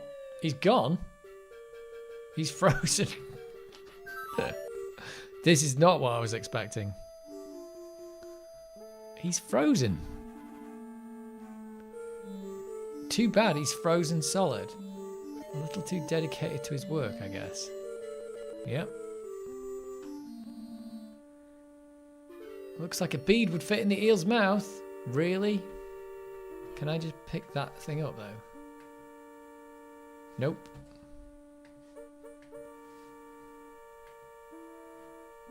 It fits perfectly. And it's melted the wall. What's going on? Oh no, it's a... What is that? Looks like it melted itself right out of the ice. It's a bronze coil. OMG. It didn't melt the this guy though, did it? Can I use the kerosene lamp to warm him up? That doesn't seem to work. Damn.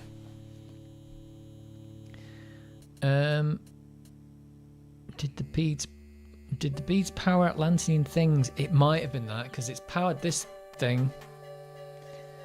Yes. Poor Hemmingdale, yeah. There's not a lot we can do for him now.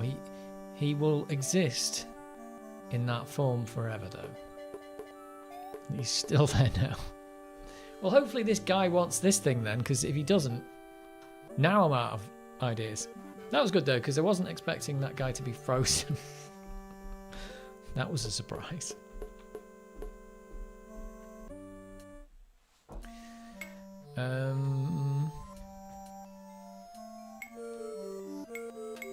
Let's go, where is it? Here.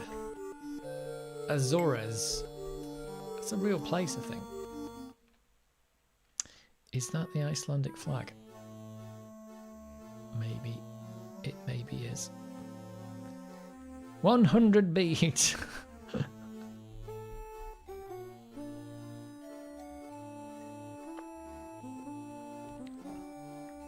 It's Iceland. Right. This time, you better want this thing. Because there aren't many items in this game. What do you want? Right. One of the very few flags I recognise. People get into recognising flags, don't they? They're just like, I know this flag. This mysterious eel figurine. Come on. Now that looks interesting. You got a deal. What's he going to give me though? Oh, information. I don't know exactly where to find it, but the Lost Dialogue of Plato is in the Ward collection.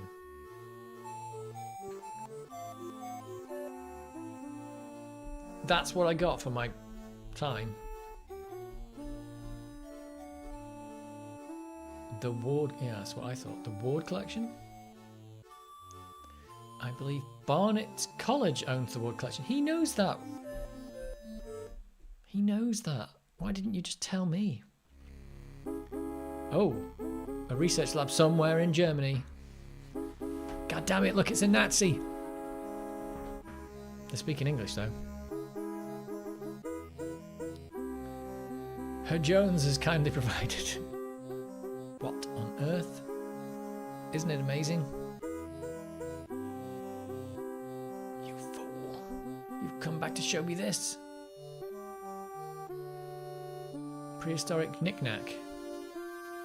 Herr Doctor. I believe this knick-knack, as you call it, comes from the Lost City. What? Then we have failed. I see no evidence here of the magical metal Plato called orichalcum. Concealed in the base is a small shiny bead. Oh my god. And it glitters like fire. Exactly as Plato described. I guess we have found the treasure. Bloody Nazis. He's giving himself an electric shock to make sure it works. Whoa! For some reason it just accessed the disk. It was trying to access Tiny Bubble. The energy of uranium without any radioactivity, and those smug American scientists know nothing. This gives me an... Oh, that gives me an idea. Suppose I place the bead inside the statue's open mouth. What? What is going on now?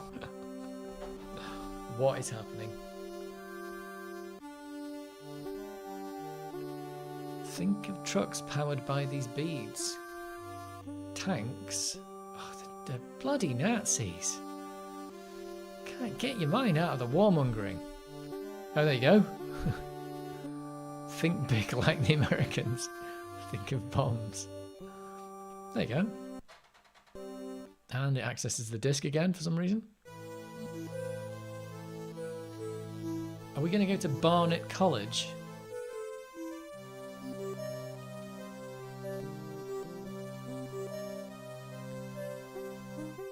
Oh, finally we get close enough to the camera to be more than 3 pixels.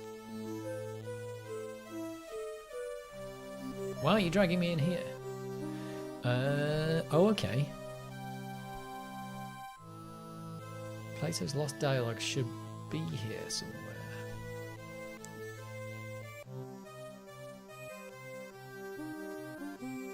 Thanks, you just get in the way. Yep.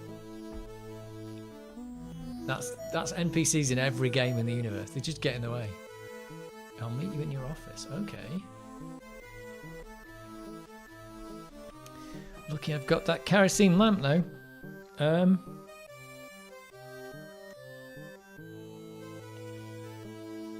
I hear they announced a new Ace Combat game. Not Ace Attorney. Ace Combat. What? I like Ace Combat. Everyone likes Ace Combat, right? I don't know what it is. It's not Ace Attorney, that's what I've just decided. It always looked fun, but I've never got around to playing any of them. Well, I don't recommend starting with the latest one because it's really hard once you get a few missions in. Start with Ace Combat 2 and work your way up. Ignore the first one. Or just start with Ace Attorney, which was called Ace Combat. Well, there you go. That makes sense that the first game's called Ace Combat in the Ace Combat series. The bulletin board says, World Trade K&E slide rule for Farda radio. Woodstock typewriter with floating carriage, $50. Is this a different thing every time?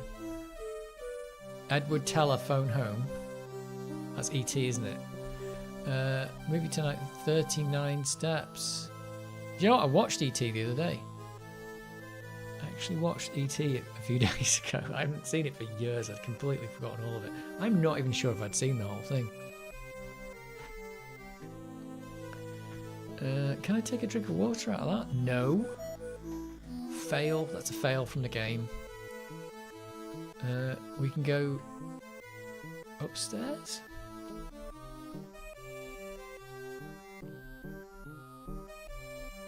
OMG, we've been here.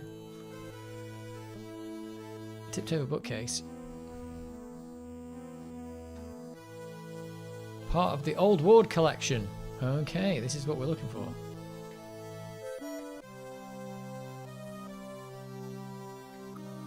Oh, he's... Screw? Where's the screw? It's a screw. Early 20th century. It's screwed in tight. There's a screw there. I can't even see that. Oh, okay. There's a screw on the tiptoe. Oh, the back of the tipped over bookcase has got screws in it, but they've specifically called them out.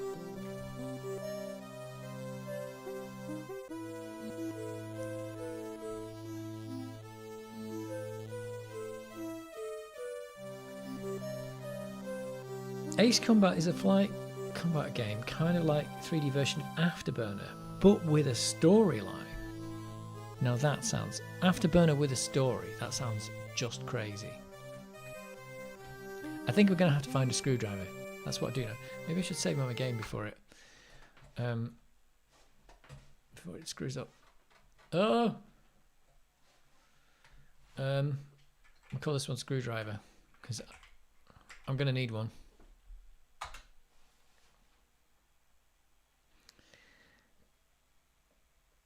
Is this where we now have an epic quest to find a screwdriver? Yes. Yes, I hope so. We're going to have to go to like Istanbul to find a screwdriver or something. Because they haven't... What is going on? Oh, this is because it's WHDLoad, is it? I think it's got like 12 files to save. So it's each one of them's doing a thing. Books. Books on tools. I think I've read them all.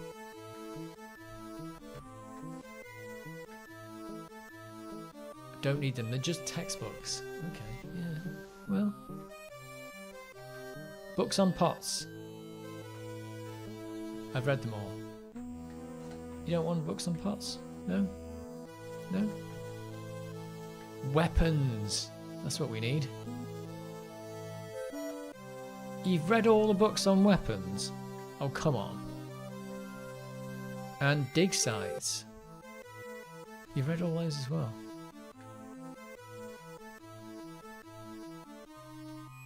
Can I push the tipped over bookcase by any chance? I can't move it. Yeah, I knew he was going to say that.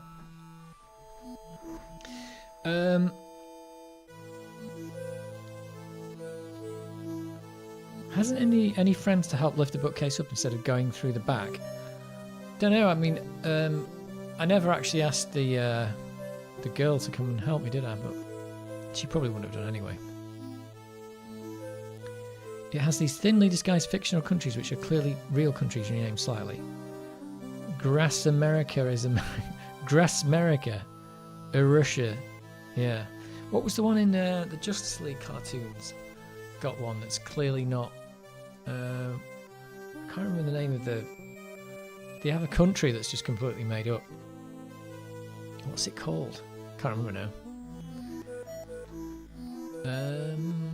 Anything else in here? School desk, I saw that. An old lecture hall. Can I use it? Complete with a wad of gum. Oh, it's got gum.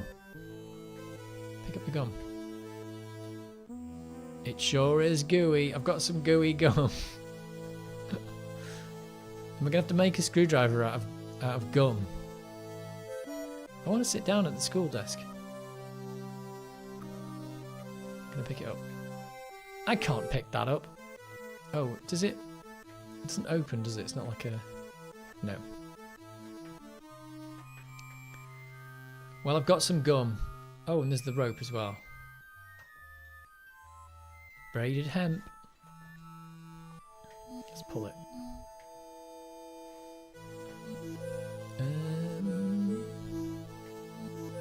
Oh, I can climb up there. That's just insane. What is he doing?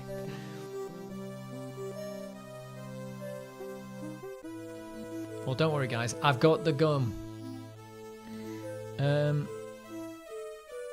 I like those too. DCS is a bit too full for me, but I was intended to get real proper into it someday. Only game I've played like Ace Combat is Hawks. Hawks. With an X. Oh, he's an arrowhead. Shawmut collection. Very sharp. I want it. I've got it. I'm getting... Oh, there's the rope. I can't pick up the rope, can I? He's going to say, I better leave it there. Can't pick that up. Of course you can't. Marcus thought the Polach Indians looked like a movie prop. Let's pick up the totem pole. No. That won't help me.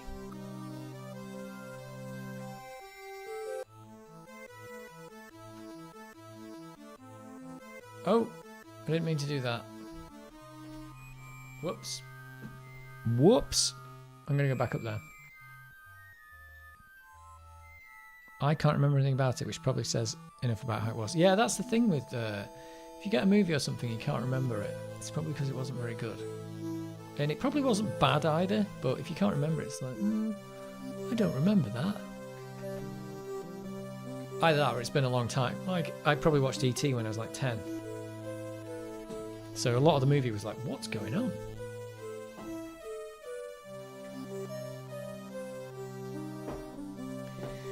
It was interesting, it did have, there's a bit where they go to, like it's Halloween and there's somebody dressed up as Yoda and it does actually play a little bit of Yoda's theme. As Yoda walks past, which is quite good.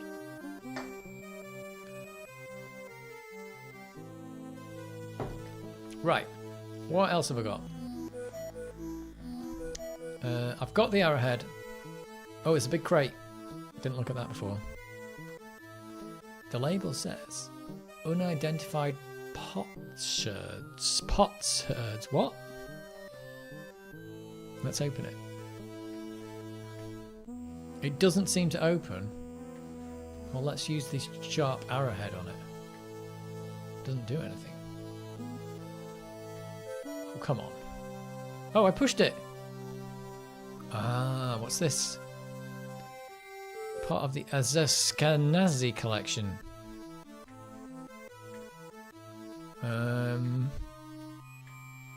It's locked. What? Let's use that arrowhead. I've got a sharp arrowhead now, so surely.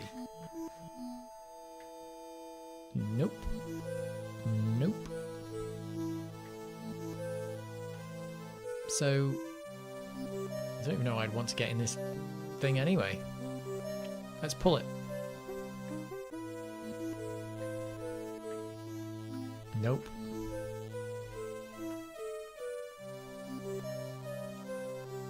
So this one's locked. Damn it. If you have a PC to handle it, MSFS24 is the flight sim to get. Is that Microsoft Flight Simulator 24? For combat, the flight sim for you is DCS. If you're in a bit of an older rig, maybe try IL2 Sturmovok games. What the hell is going on in this chat? I do not know what you're talking about. Or just play that freeware game. What it's called. IL2 Sturmovik with a different name. What? World of Tanks. I have played a bit of World of Tanks like a decade ago. War Thunder is that freeware thing. That's it, War Thunder. Very arcadey by default, but it has settings within it that can make it much more simmy, and there's SP campaigns you can buy within it. I'm responding to Akami. I know that. I'm just trying to understand what you're responding with. I know. I'm reading it out because I don't know what you're talking about. I'm trying to understand. I don't know what's going on. I thought you were talking about Ace Attorney, but you're not. You're talking about something else. I'm trying to play Indiana Jones. You're talking about Ace Attorney, and now you're all talking about War Thunder. What's going on? I just want to get in this dusty old chest. That's what I want to do. Oh, there's a hole. Oh, there's a hole in the ceiling. The attic. That's the one I... Is that the one I fell through?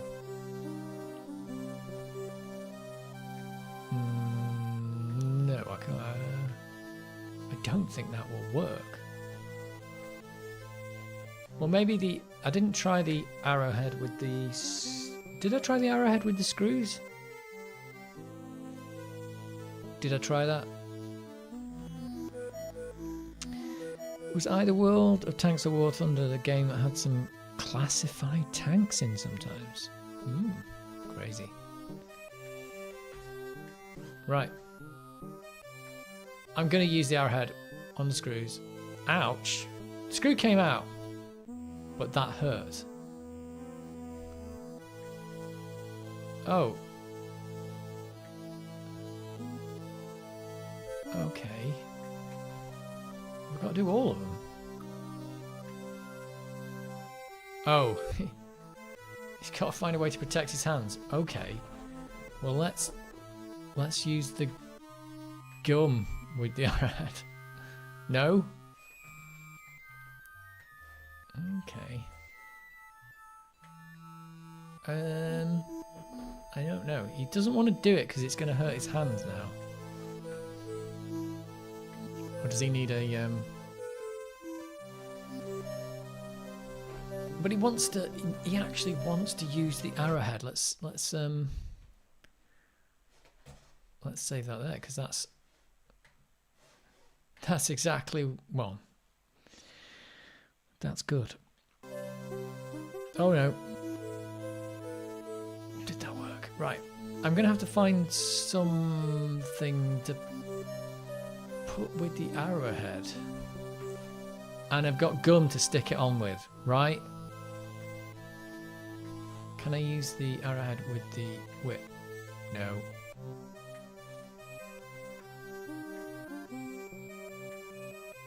Oh no, I'm just using everything with everything now. There's definitely nothing else in this room, is there?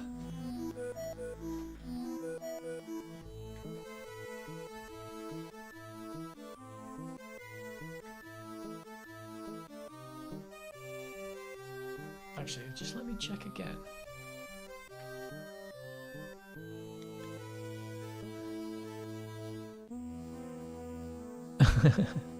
Man up, Indy. No pain, no gain. That's what I think. Is there something in this bookshelf that's... No, it's always... The whole thing is the same, isn't it?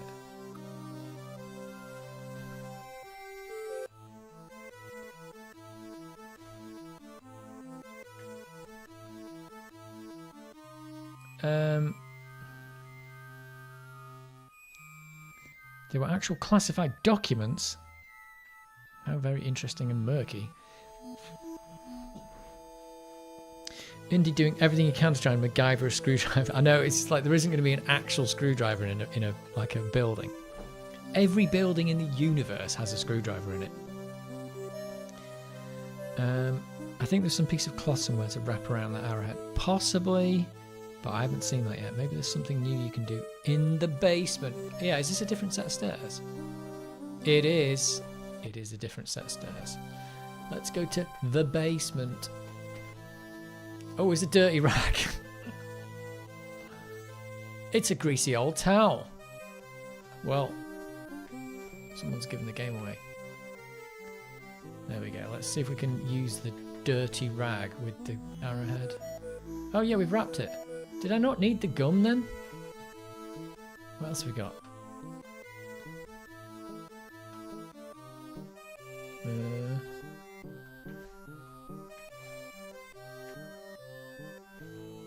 There's nothing in these lockers.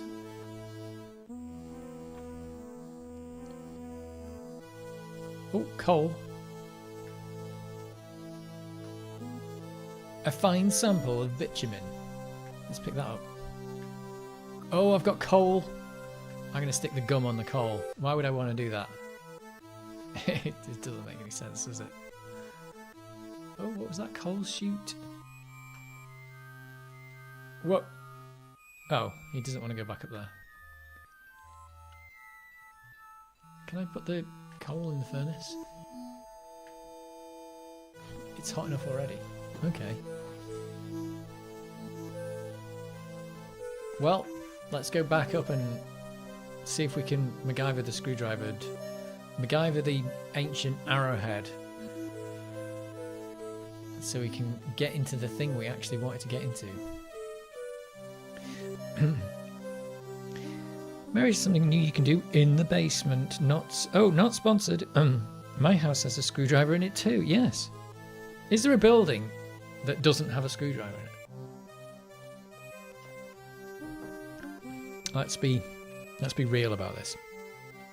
Klaus Kermer always got coal for Christmas. Got way too many screwdrivers. Anyone else's parents buy them some each Christmas. Always use your son, can never have too many. You can't have too many. I think I have got enough screwdrivers.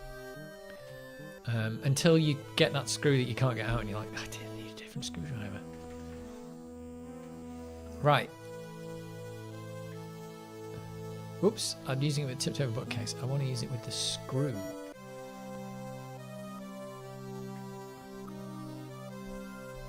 Oh, that one's got blood on it. Is it changed to having blood on it?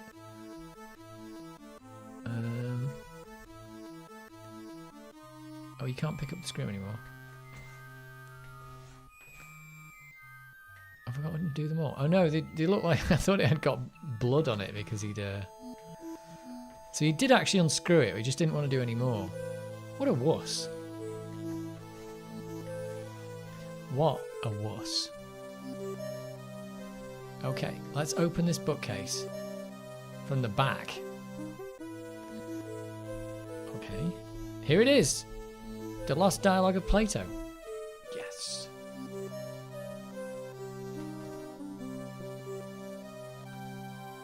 I'm gonna look at it.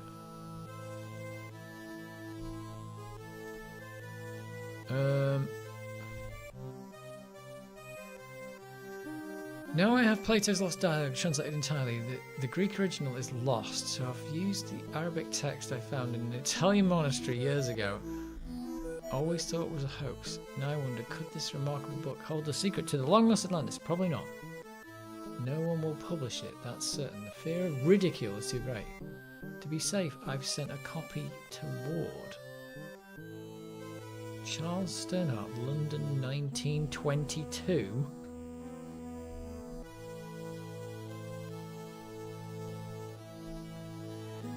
Well, what the hell?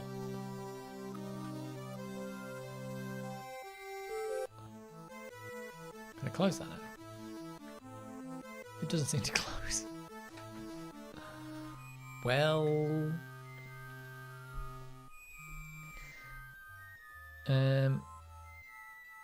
when I was young, we lived in this really big house, had lots and lots of outbuildings, including an outside toilet. The outside toilet did not have a screwdriver in it.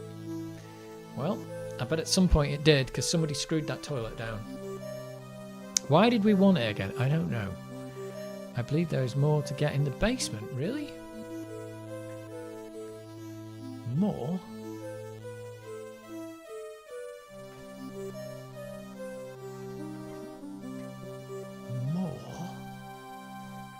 I can open the furnace, maybe. I can. Let's let's put the dialogue Plato in the furnace. I don't want to incinerate that. Are you sure?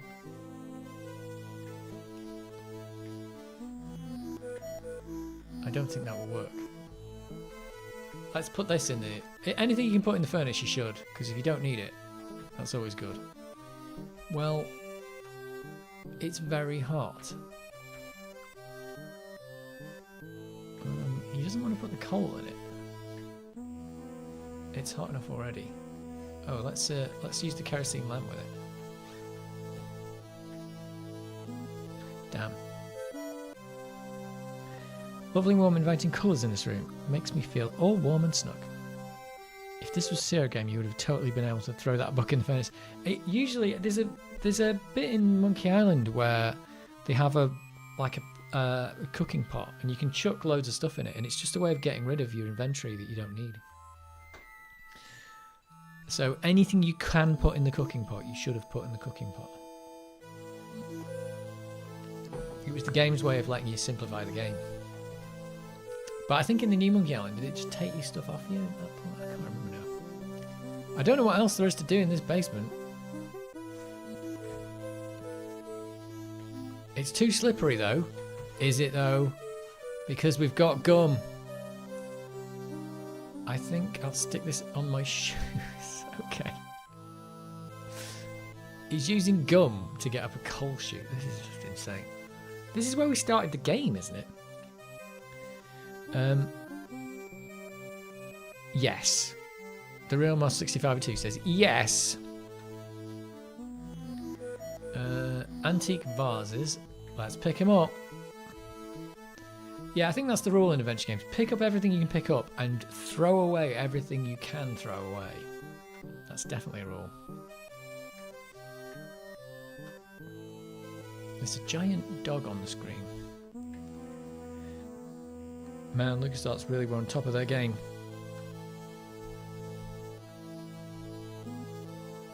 Walk to inside a bookshelf?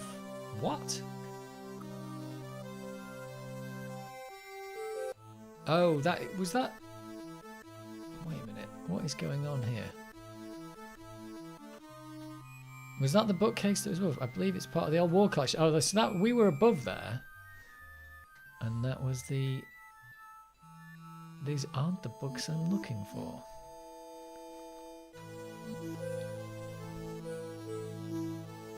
Great. He doesn't want to look at it. I don't see anything special about it. Okay. Weird. Cat idol. It looks odd. Pierce collection. Pierce collection. He says it looks odd.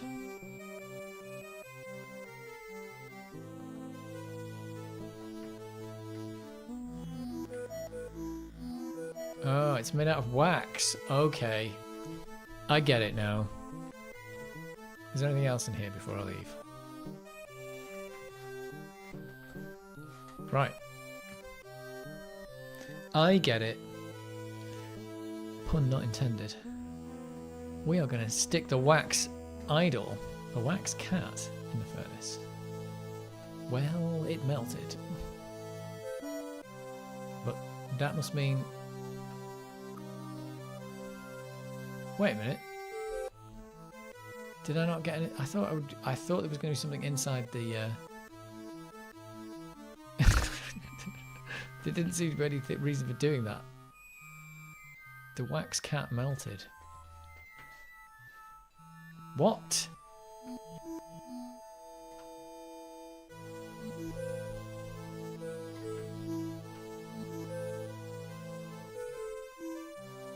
It's too... Wait a minute. Okay. Wait a minute. It's not too slippery. Kind of stunned, nothing was in. I thought there was going to be something in the wax. That's weird.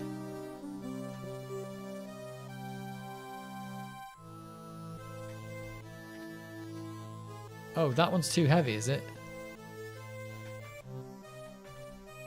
Wait a minute, so what have I just done? I don't understand. I thought there was so going to be something in there. Otherwise, what's the point in even coming in here?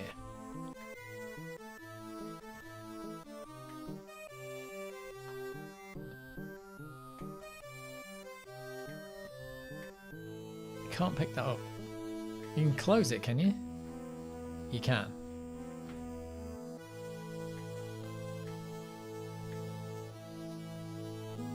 No, I don't get it. I melted the cat, and that's it. But there's nothing different in there. Well, why did I melt a cat? Is this just a red herring? It might just be a red herring. But what's the point in this gum and all this stuff if it just gets you a cat that you melt?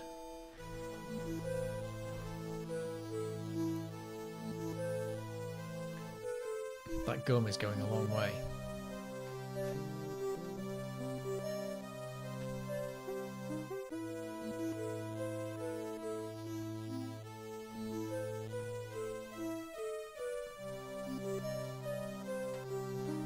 Maybe this was just a maybe this was just a red herring coming down here.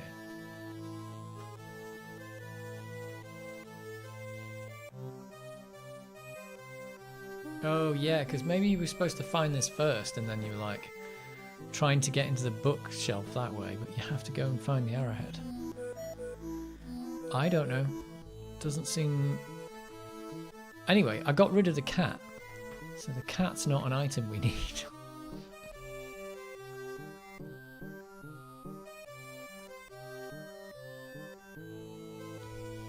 Maybe I'll go talk to the girl again. Maybe she's got some answers. Oh, she said meet me in the office, right?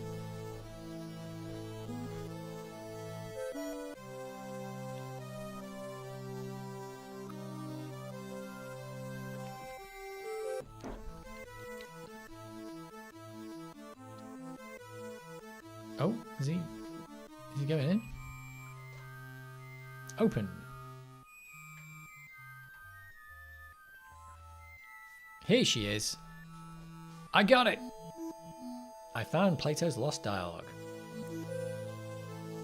Our jungle friend Sternheart is quite the scholar. Oh, what is going on? This is where it crashes.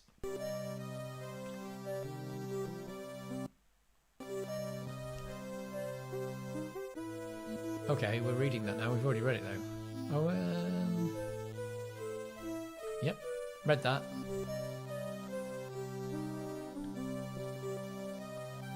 I don't see how this will help us find Atlantis.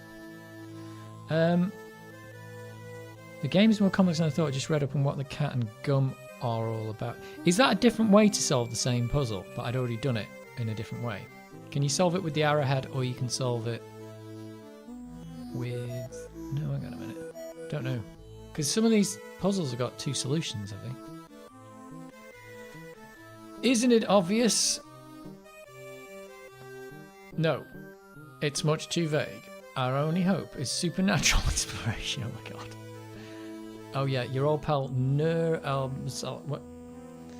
The dialogue can be in the cat thing. There's multiple possible locations. Oh. Oh. Oh, I see. So, if it was in the cat, then...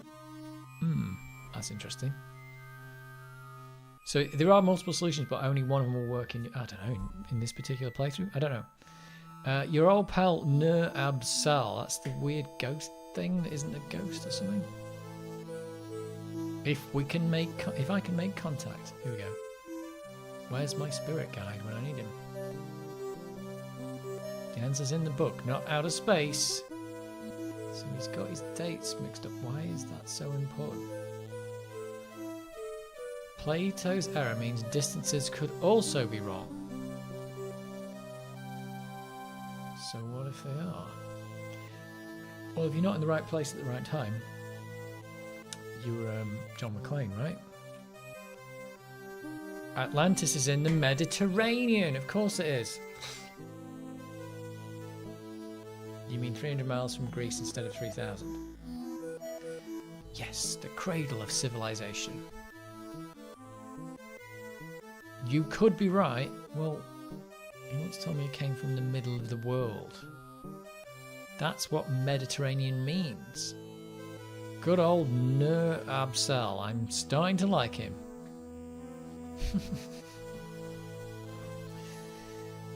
Wait. What? I think I'm getting something. Oh, she does a weird thing with her hand.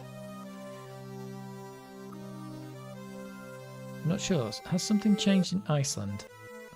I've played this game a long time ago. I don't know. Don't push this too far. Oh, hang on. That orichalcum sure is spooky stuff. Spooky? Haven't you learned anything? Among the artifacts that Kerner stole was a small stone disc with a hole in it. Sure is one of the 3 stones mentioned in Plato's book. Oh my god, what is going on? And I didn't find it. I bought it from Alan Trottier.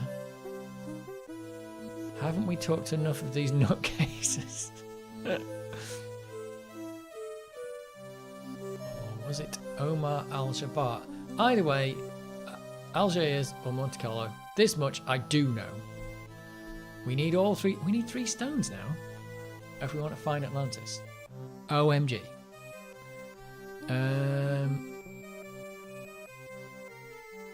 I'll go, but you're staying here. He's like, alright, I'm ready to go. Ready to go. Not so fast. First, oh my god, I'm going to tell you a fortune. Look into my eyes, deep into my eyes, for Pete's sake. What is going on here? What is she doing? You're a remarkable man, Dr. Jones. You possess great strength of character. You are resourceful. You trust others and want them to trust you. The most promising path to Atlantis, therefore, is the one we must both take. Oh, is that her? Okay, let's just bring her along, because I think that's what's going to happen anyway. Let's go, partner.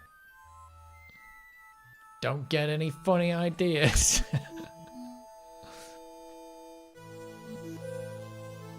It's so romantic.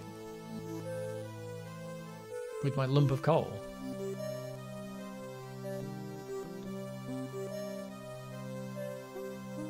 And off they go.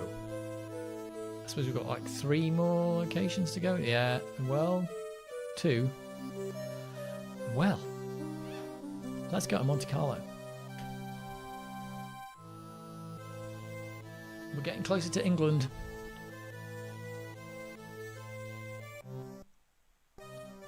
Oh. Oh. Right, well, I think I'll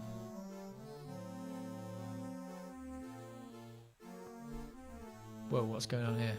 I was going to say I think I'd leave it there, but I can't save the game in the middle of a dialogue. I had no idea Monte Carlo was the lost city. Don't start with me, Indy. It's Trottier we're after. What does Trottier look like? How should I know? I've never actually met him. We did all our business by mail. What makes you think we'll find Trottier here? Or his letters mention much things he likes, strolling under the bright lights. And suppose he shows up, what then? Bring him up to my room? This plan sounds kind of harebrained. it'll work. He used to have one of the 3 stones. Does anybody understand where the 3 stones came from? A seance? I'll go get ready. Are we going to have a seance? This is going to be awesome. Well, I lost the coal. You see, this is what this game's done. It's just taking items away from you. Remember I said, like, you get junk items? Well, clearly the gum isn't junk. He needs that. But he didn't need the coal or the arrowhead. That is pretty good place to stop, though. What am I going to call the save game? Oh, I'll just call it Monte Carlo. Ah, there you go. Rodney Trottier. Hopefully something has changed in Iceland for poor Hemmingdale's sake. Well, we can't go back there anyway, so we're screwed. We're screwed, we can't do it. Did it say press print screen or F10 to quit? Nope. Print screen. Which I found out there is a print screen key on the Amiga. There totally is. Well, that's pretty good. Back into Atlantis. It took a little while to get back into it, but now we're back on the horse. Now we can give it another 3-month gap and then not know what the hell's going on when I get back there. Oh, the mouse feels so much better now. It's like I can move it. This is so much better. Well, we'll stick a few tunes on and then we'll call it a day. This might be the last stream before Christmas. What's next weekend? Is that like Christmas Day? Oh no, actually. Oh no, I'm busy next weekend anyway. So there won't be one next weekend. And there might be one the week after that. Oh, there you go. Maybe.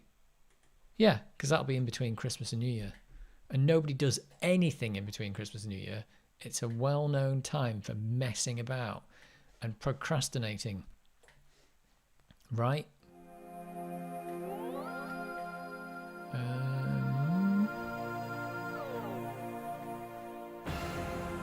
Let's skip to some of these other ones. I don't know what these tunes are. Oh, these are the ones that's got the Castlevania in. Castlevania. It's my what? 3 months I'll forget everything that just happened tomorrow morning. Is there a Christmas stream? I might do one. Next one I might do on the well, it'd be Saturday the 27th, maybe. Maybe if I'm not busy. Yeah, something like that. I don't think there'll be an actual Christmas stream though. It's my birthday next Thursday. You have to do a live stream next weekend just for me. I can't. I'm busy at the weekend, next weekend, so it's not going to happen. You've got to spend your birthday on your own, and you're having beans on toast. There you go. What do you think about that? It's cold beans on toast. Stale bread and water.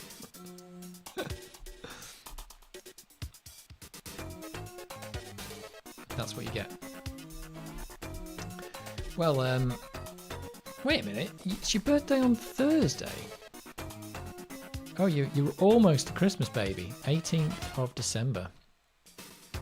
Almost a Christmas baby. Almost.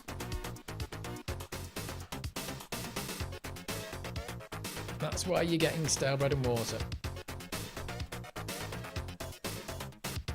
You get like a birthday present and like 3 days later you get a Christmas present. I think when people have their birthdays right near Christmas, it's a bit weird, isn't it? December 18th, exactly 1 week later, it's Christmas. Exactly 2 weeks later, it's New Year's Day. So I bet birthdays are a bit of an anticlimax for you, right? Because everyone's all like, Christmas! Christmas! Are they all like that? And then you go, but it's also my birthday. Go, screw your birthday, it's Christmas. Everyone always just gives me one present for birthday and Christmas. There you go. Yeah. How is Rocky? I don't know. Let me go check on him, actually. See, he was asleep last time I checked.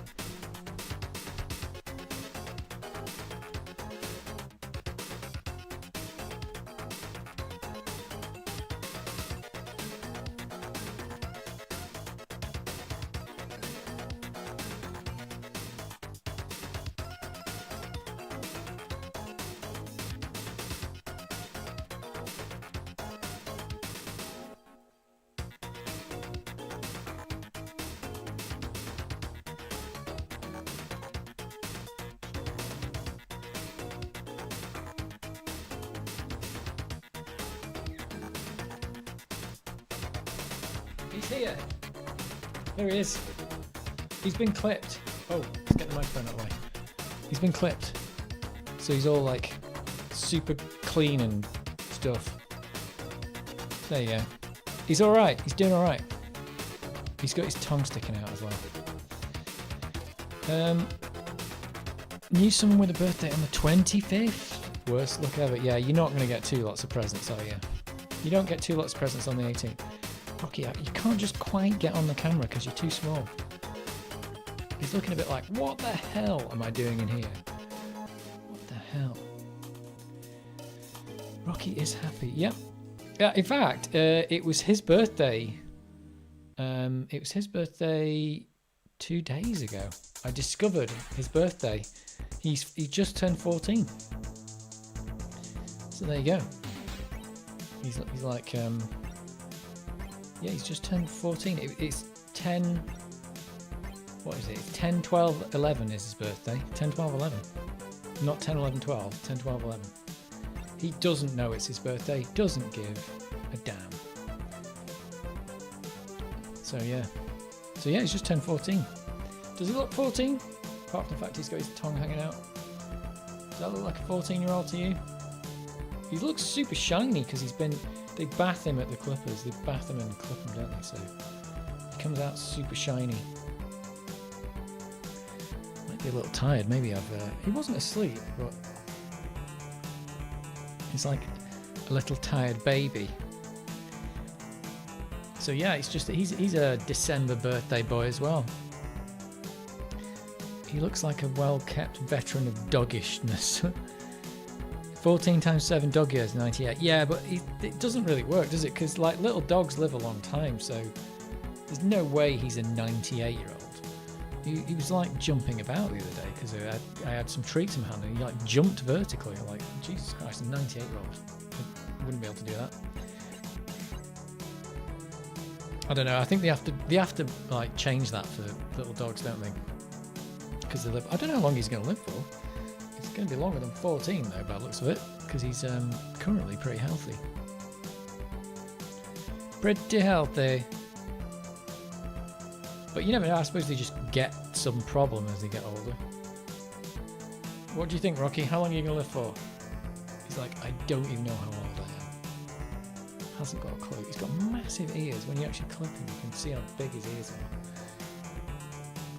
And he's pretty deaf. It's funny having like massive ears but being pretty deaf. He's actually pretty chilled out at the moment. Maybe he was half asleep.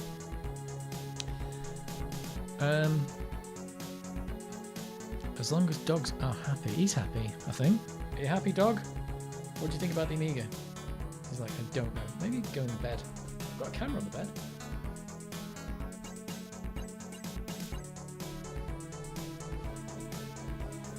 Let's get the dog cam on. Oh, there it is. There you go.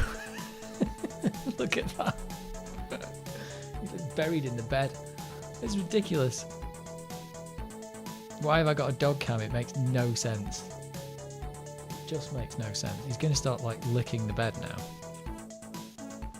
Well, we were ending the stream with some Amiga music and a dog bed. He's actually finally in the shot. He's never in the shot for the dog cam.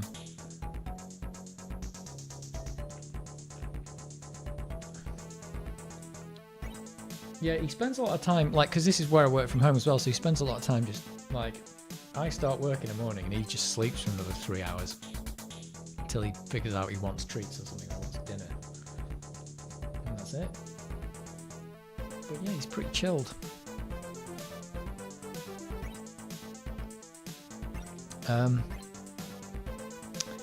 What I understand, dogs experience time passing about 2 times slower than us. I don't think he does, because he spends most of his time asleep, let's face it. He's either eating, walking, or sleeping. That's pretty much it. The dog bed looks very Christmas, does it? Is that because of... It's weird, it's got all the... Because I've got like that little alcove behind him and it's got all the... They're all the tools and stuff. In fact, that is a little... Above him is a load of screwdrivers, but because it's all lit up behind with LEDs, it's like lighting up all the tools. So yeah, it's a bit odd. He's going to like disappear into the bed when he starts falling asleep. Oh, you mean, yeah, Snowy. Yeah, I don't know. It's just a big, like, furry donut. Well, there you go. Dog bed. He's chilled out.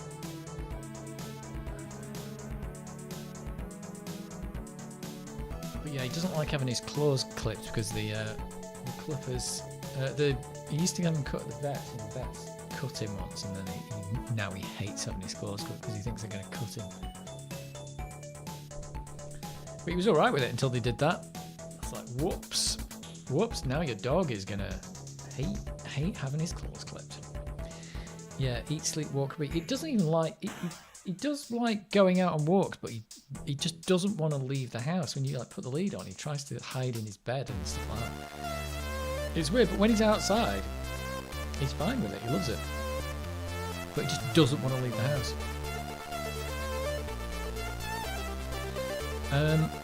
I would like a dog bed for myself. If you could have, a bed like that where you just like, it's basically a massive like beanbag, isn't it? What is going on here? This is very loud. Let's just turn that one down a bit. Is that alright? That's alright.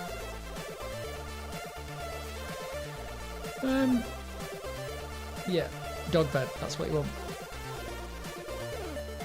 You don't want a dog bed that smells like a dog bed, though. That's the problem. That's what people can get you for your birthday and/or Christmas. Get you a dog bed. Great Hadouken wants a dog bed that doesn't smell. Or maybe he does want one that smells. I don't know. Whatever floats your boat. Will there be a C64 stream in the near future? I should do one, shouldn't I? They're all still packed away since the move, but they're all like indexed. I know where all the boxes are and stuff, but I think I've got some Commodore 64s that don't work at the moment. I'm sure last time I turned one on it didn't work. But yeah, it'd be nice to do a C64 stream, wouldn't it? Of some stuff. This music is Amiga scene group music all the way. Yeah, it sounded like it. This one is, well, what was it? It was, I don't know, this one's Golden Wing. This one sounds good. There you go, you can read the thing. November 2017 that was composed.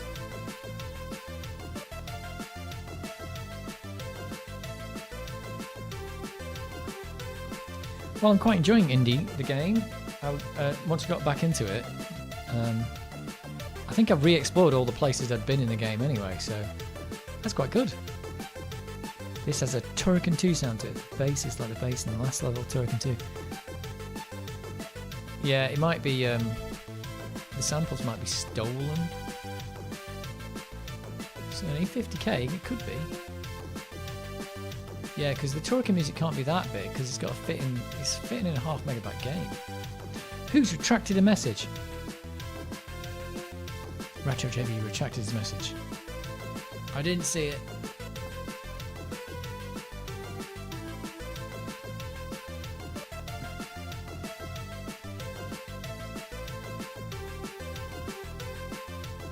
I think it was using the bank from GT's last level.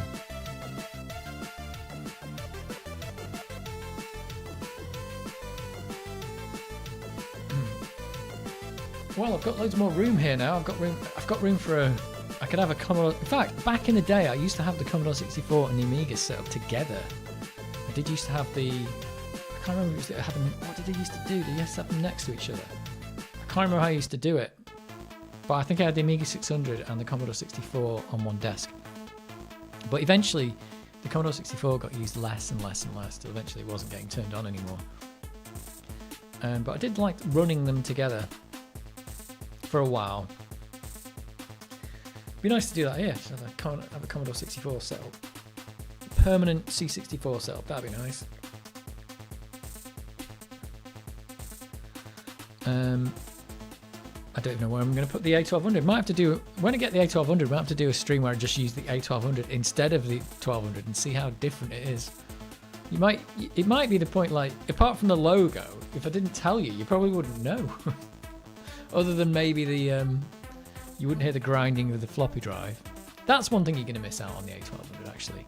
You're going to miss the grinding of the floppy drive. That's something that's quite novel now because you don't get these in modern computers anymore. So it's nice to have a weird mechanical thing. They're a nightmare to work on though, and they're constantly broken. But if you got one that works, it's great. Off the record, in the Netherlands, the demo scene is classified as national heritage. So it should be. We have a giant human-sized dog bed thing in our lounge. It's great for lounging around when watching film. That's a beanbag, right? Yeah. That's awesome. Can't imagine the UK assigning the demo scene as national heritage. Kind of. Well, yeah. When's the A1200 being released? It says, was it June? Summer next year anyway. Start the stream with it already in Workbench and we'd never... Yeah, that's the thing I'm thinking is like, because it runs Workbench and all that stuff, it's going to behave very much like an Amiga.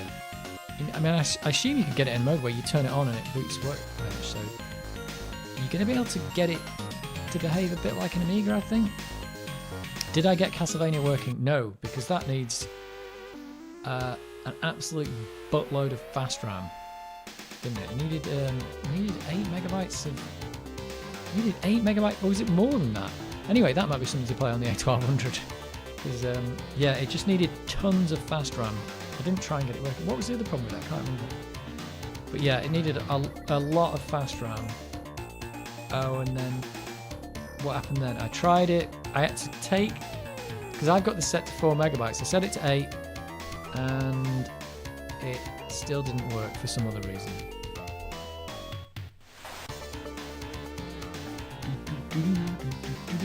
But yes, I would like to play the Castlevania thing. It's the Gogas 9490, which is weird. Hello, it's been a while. Speaking of C64, I bought myself a C64C, unfortunately, without some of the keys. Oh, but at least it's a bargain. Can you get... is there anyone who does modern replacement keys? That's a bit of a shame, because the keys are kind of like unique, aren't they, really? How much was it? Bargain? You might be able to find... Yeah, I don't know. Don't know if you can get modern replacement keys or not. The A1200 will be super good for trying all the insane Amiga ports without expensive hardware. Yeah, like you'd be able to play that Outrun on it and stuff like that. I don't know. I think it's quite a neat thing. I think I might get rid of my... I don't know if I'll get rid of the Amiga Mini. I was thinking I should, but I might just keep it because I always think about these things and think, oh, I'll never use it. But then you get rid of it and you're like, they stop selling them and you can't get them anymore. So it's kind of collectible. But I like the A1200. That could be an actual... You know, I could even just leave it set up in front of the TV in the living room and have an Amiga in front of the TV that I'm not worried about breaking and stuff. Although weirdly, if it does break, there's probably less chance of me fixing the A1200 than there is an A1200. Because it's probably not very fixable. It's probably got like one chip on it or something, or a few chips. But it probably also won't break.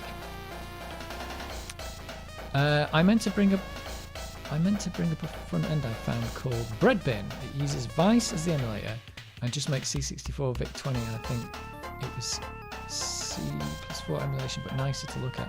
I don't mind Vice as it is. Vice is alright. Breadbox. There you go. Breadbox.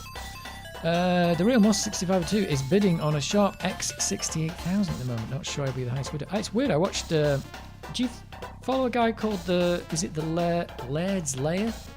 I follow a guy called him on YouTube, and he does just various videos about stuff. And he did a sharp X68000 video today. I think it was today or yesterday. Just about the top 20 games as voted for by his community on the sharp X68000. Which is crazy, so that's worth a look. And he interposes those videos with all little like adverts. So you've got loads of Japanese adverts for the X68000. It was £60 for a C64C, but other than missing keys, everything works. That is a bargain. I think that's a bargain. For a working 64C, take it. You'll be able to find some keys somewhere, or maybe somebody makes replacements. I don't know. The keys actually work, they've just not got the keycaps. And it's Z64 Bit 20 and PET 2001, the bread box. What the hell is this? This is one of these like, oh, it's a similar thing. Well, that's all good. Yeah, I haven't done a C64. In fact, I haven't had a C64 working for quite a while. I could get my bare metal C64 out and you could see what it's like to have the... It'll be a bit like what the A1200 is. It's like the real case, real keys, the real joystick, but everything inside is fake.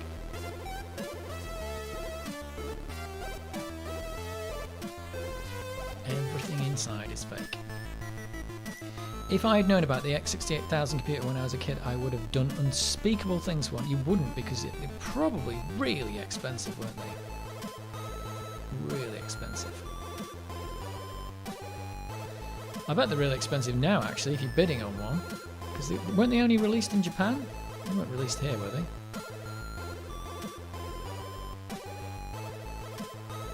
Only released in Japan. But yeah, they do look cool. Big in Japan.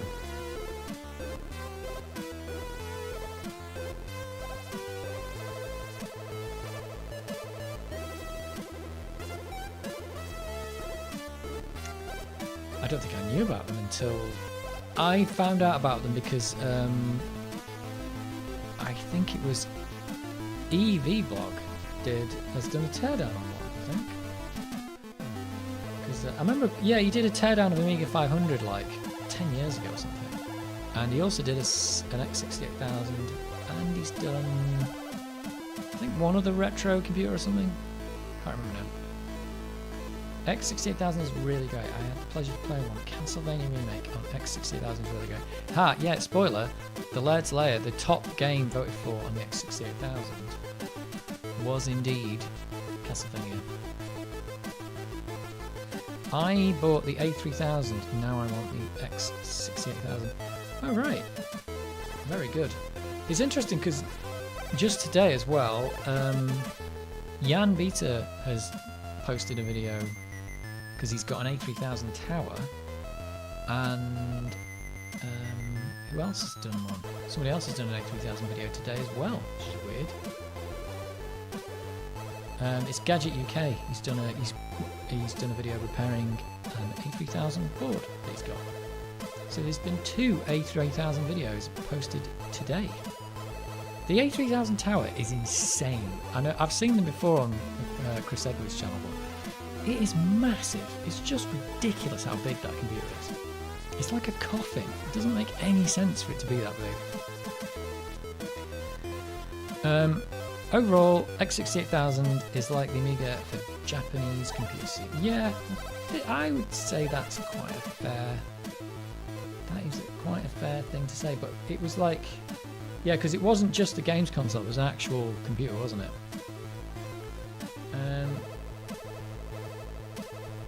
Oops. Let's find the...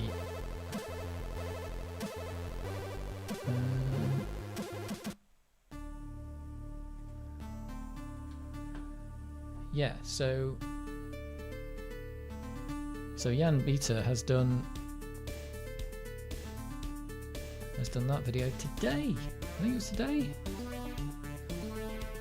It was 23 hours ago. The Amiga 3000T. What a crazy computer. What an absolute... And I'll post you the...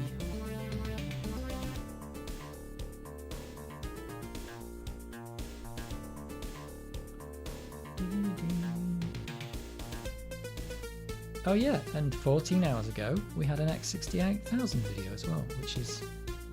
I watched this as well. Laird's Lair it is, he calls it himself. And that's an X68000 video that I watched today. It's just a top 20 games thing and a little bit of stuff about the computer.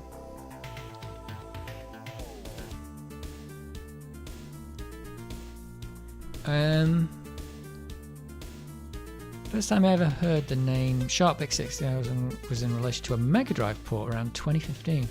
I assume the Mega Drive version must be the superior version. I was wrong. Well, who knows? Let's find the EV blog. I didn't make that up. He did tear that down, I think. Yeah, he did a teardown of one. He totally did it. He did it. It was 10 years ago. OMG, 10 years ago. EV blog. You might want to watch that in case you get one, because you might have to take it apart. Yeah, I remember watching that a long time ago. Sharp X68000.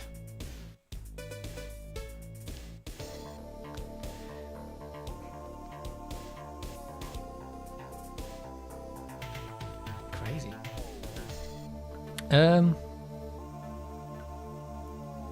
Basically, Amiga for Japan. I've always wondered how the Amiga would have got on had it had all the best Japanese developers making games for it. The X68000 is kind of the answer. Yeah, I suppose so. I suppose it would have been a bit like that. If I ever win the lottery, I'm instantly getting myself an A3000, X68000 and an Atari Falcon. And you're going to get yourself a bigger house to put them all in. I nearly bought an A3000T, but the price was just too high. 3,000 euros! Oh my god. He got that one, Jan Beta got that one donated from someone in Austria. And it's got a PC, you know, one of those PC cards in it that's got like a 286 on a card. It's got one of those in it as well. That's €1 for each thousandth. Lads Layer has a bad rep, but won't get into it here. What's the bad rep? Come on, what's the problem? Did he say something bad or something?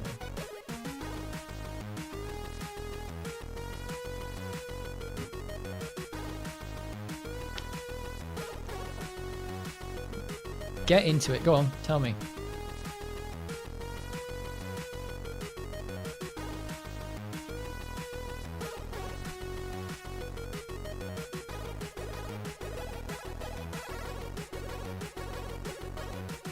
He has books on Amazon? Really? Oh, I think I've seen him. Yeah, I think I've seen him plug in his books every now and again. But yeah, I mean that's fair enough. Full of errors and general bad takes. Well, that's what the internet is, though, isn't it? Errors and bad takes. Bridgeboard, yeah, that was it. Yeah, it's got Bridgeboard in it. Yeah, the internet's full of errors and bad takes. So that's fair enough. I mean, there's people publishing books about flat Earth, so for kids. So I suppose a book with errors and bad takes is probably not as bad as that. Overall, from all Japanese computers, I really want to buy MSX2, PC98, then the X68000. Shipping is really expensive, I know. I'm shipping a Famicom with a Famicom disk system. Oh my god. Well, you're getting into all the crazy Japanese stuff.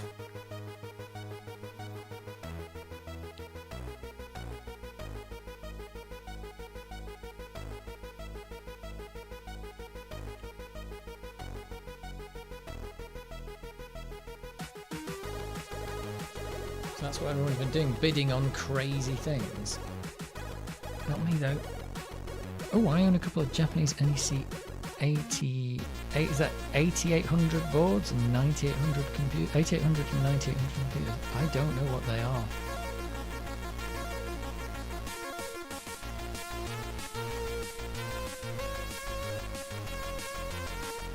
What the hell?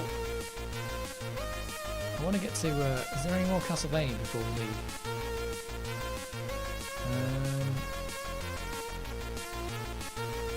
How did the second reality get in there? Hybrid game, we've got to have that. Everybody loves that one. Famicom Disk System was a great add-on.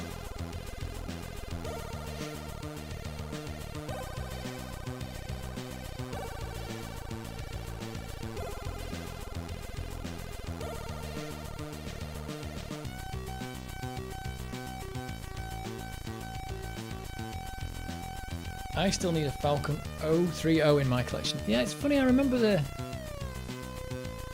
Falcon coming out. You know, I remember it being announced and seeing it in magazines and stuff like that. Then it just never went anywhere. I was like, oh, look at this. Atari have got this like super fancy computer, and then it just never materialized. Well, it did materialize, but not to me. To be honest, that was kind of the same for the Amiga 1200, really. I never had an Amiga 1200 back in the day. No, I think, you know, I just don't think I wanted one because I was happy with my. I think I was happy with my Amiga 600. I think maybe that was the problem with the A1200 in general. It was just a bit too late and not different enough to be worth everyone jumping on the bandwagon. Saw the 1200 in shops, but never saw a Falcon. I don't think I ever saw either of them in a shop. Ever. Okay, done coding. Need to step away from the computer and have a great rest of the night, everyone. Have a great rest of the night, everyone. Correct. Well done. You have done coding. PC98 was really interesting because it's basically Japanese IBM PC. It has x86 architecture, MS-DOS for system, but different graphics, audio, and memory layout. Oh, there you go. So it's like a PC not compatible. Is that what you would say? Because I suppose you could build a pretty much what is a PC, but if you don't have the PC BIOS, it's a completely different computer, which is kind of what the Mac is, if you think about it. It's just the same computer, but it's different. Well, it's what it was when it was x86. Wouldn't the Jaguar be to the Falcon as the CD32 was to the A1200?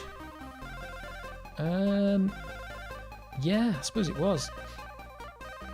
But they went with cartridges, which was still a thing. CD32 was a bit ahead of its time, wasn't it?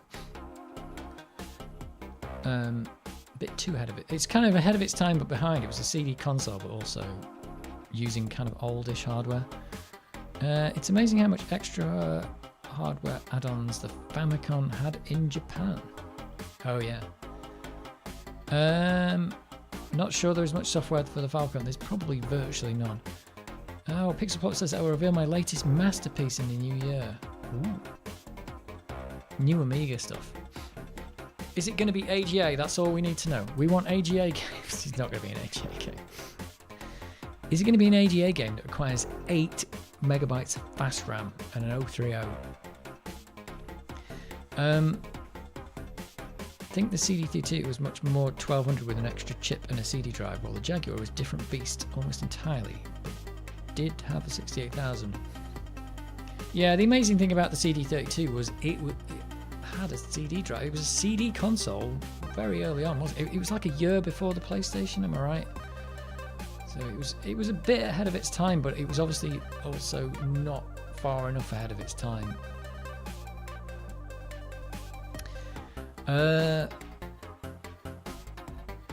Especially with additional sound chips and cartridges like in Castlevania 3. Probably need to make your own software for it. I think there is some software, but I don't think there's very much. I know. I remember I got through a phase of watching demos on YouTube, and there was a load of Falcon demos on YouTube, and you're like, "Whoa, this thing looks great," except nobody bought one. Developers tended to just use 68,000 to make easy ports rather than upgrade hardware. We want AGA Amiga. Yeah, we do. There you go. OCS 512K of chip and 512K of other. There you go. That's what I thought. That's like the OG Amiga, isn't it? No AGA for you. Too advanced.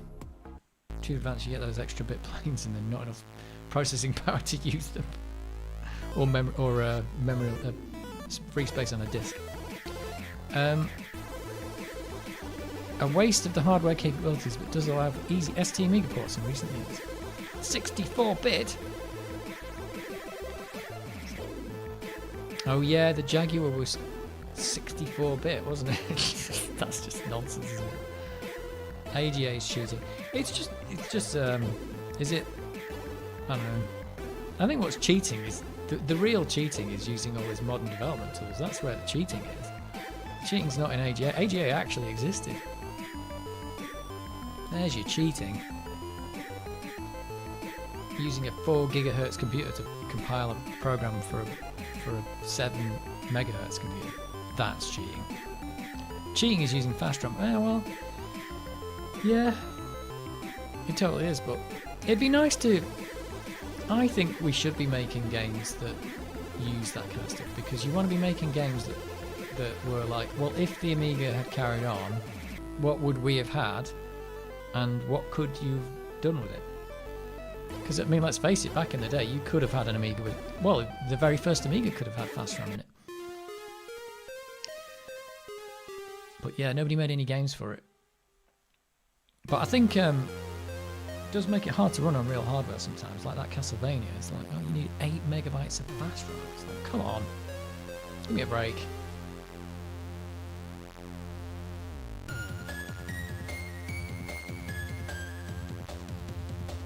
I think, didn't the Amiga 3000 ship with fast RAM?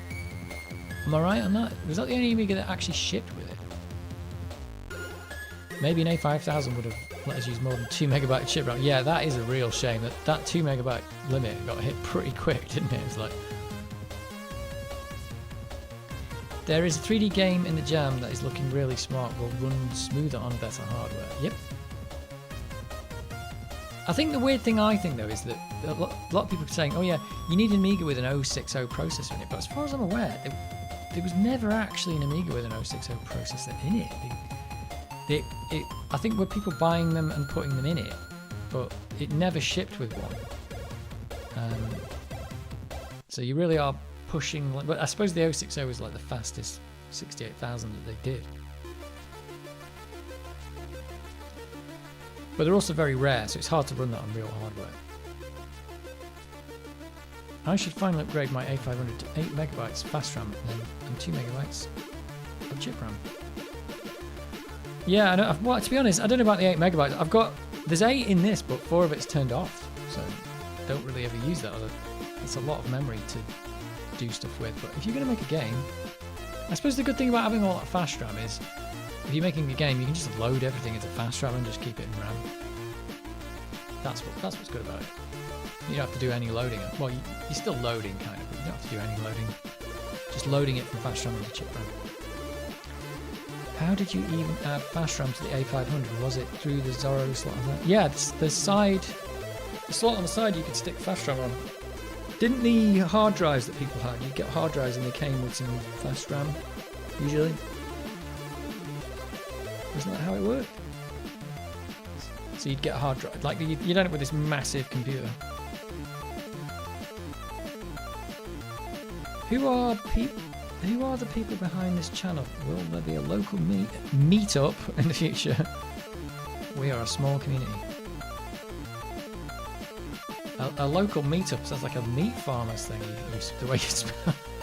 Like a local meat farmers meetup. In fact, when they do like butchers, do butchers have meetups? That's what we need to know. Somebody Google that. If butchers don't have meetups, then who does?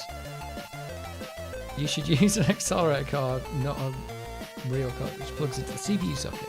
Oh yeah.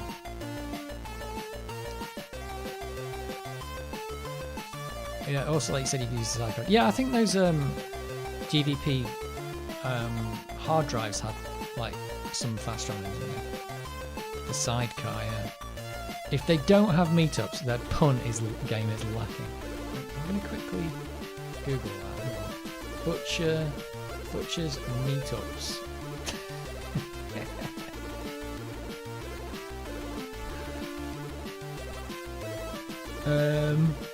Oh no, do you know what? I don't think they've cottoned onto this. Nope. No. It's not happened.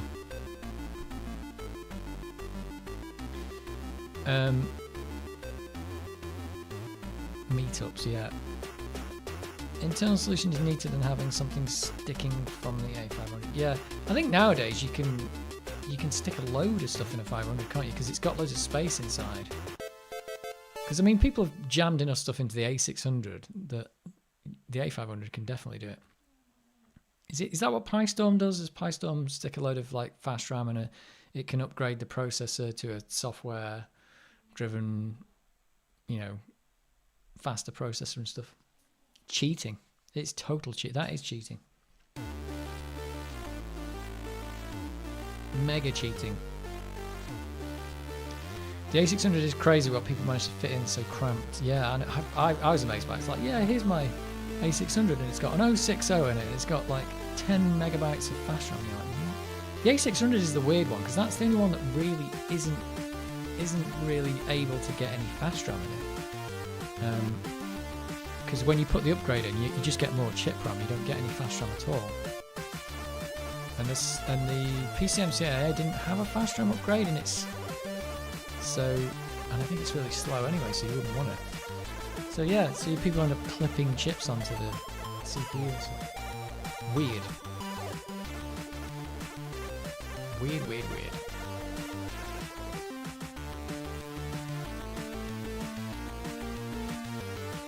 Well, we'll see if I regret buying the A1200. I don't know.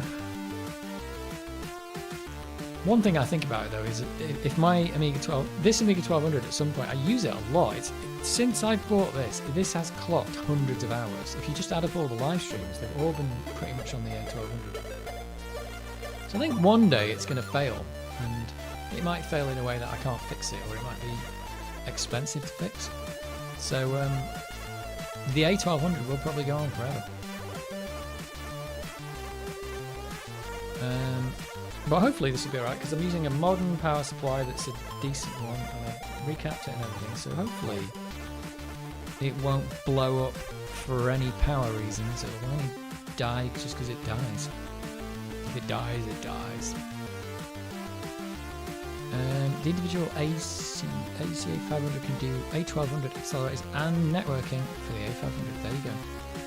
My A500, I just don't use it because I just use this all the time. I think I might as well do all that accelerator stuff on the Amiga 500 because it just doesn't get used. I used to use PCMCIA memory for the 600. I'm not sure that was even if it was even considered. It's not really fast or slow RAM, is it? I thought it was fast RAM, but it's not fast because of the access time on PCMCIA. I'm not sure. I didn't even really know if it existed, so. Great little machine though, love my 600. I loved it back in the day.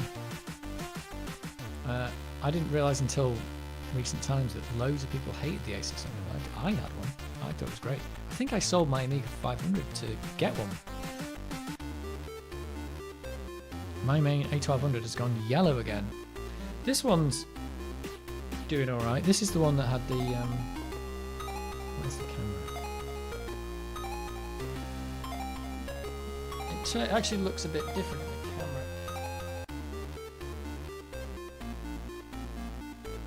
Oh, hang on. It looks a bit more yellow in real life, but the keys have gone a bit more yellow. The case was never retrobrighted. The case has just always been the way it is. These keys were insanely yellow. They have gone more yellow now since retrowriting, but they look acceptable as far as I'm concerned. So this is doing alright. But there was a video, who did the video recently where they showed some stuff, they retrobrighted a Saturn, and the one they retrobrighted went more yellow. Which is weird, I think. But yeah, this case hasn't been touched. This is exactly as it came. That's how you'll know it's not the real... if I swap this out with the A1200, that's how you know it's not real, because you can see it's not gone yellow. But it's weird, it doesn't... On the camera, it's coming out like it looks okay, but it's pretty yellow. No, not pretty yellow, but it's a little bit yellow. I don't think this is the way it should look.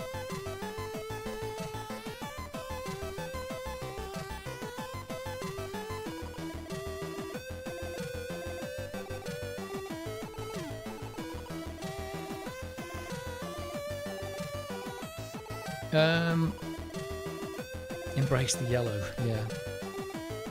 I wish I had the good sense to keep all my old machines. Some of them I had to sell because I needed the money, but certainly some of them lost through negligence. Yeah, that's the thing. I think a lot of people like a lot of things back in the day, you sold the computer to get the new one. You sold the old one and got the new one. I sent a 1541 disk drive. I think I took it to the tip. I remember leaving it in the electronics. Like they had like a what do you call it? It's like a shipping container where you put like electronics that didn't work. And I remember taking my NEC multi-sync monitor because it didn't work. It didn't boot up, and it had been sitting there for years, and I was just getting rid of it. And probably should have kept that because it was it did like 1600 by 1200 and something like that. It was insanely high resolution multi-sync monitor, but it didn't work, and it was really heavy, and it was just taking up space. That went to the tip, and I think I took my 1541 at the same time, which is the one from when I had a kid, from when I was a kid, because I was just like, this thing's just sitting here and I don't use it, so I just took it to the tip. And what I wish I hadn't done is I chucked away I had loads of Amiga formats and Zap 64s, and I just chucked them all away, because again it was a stack of magazines, and I was just like, why am I keeping these? I'm not reading them. And I wish I hadn't chucked those away. But yeah, sometimes mistakes were made. Hopefully, and you never know, maybe somebody took that 1541 from the tip and grabbed it and saved it. But because I remember I didn't like chuck it, I actually placed it at the side. I was looking at it thinking, should I be throwing this away? I was like, oh, screw it, I'll never use this again.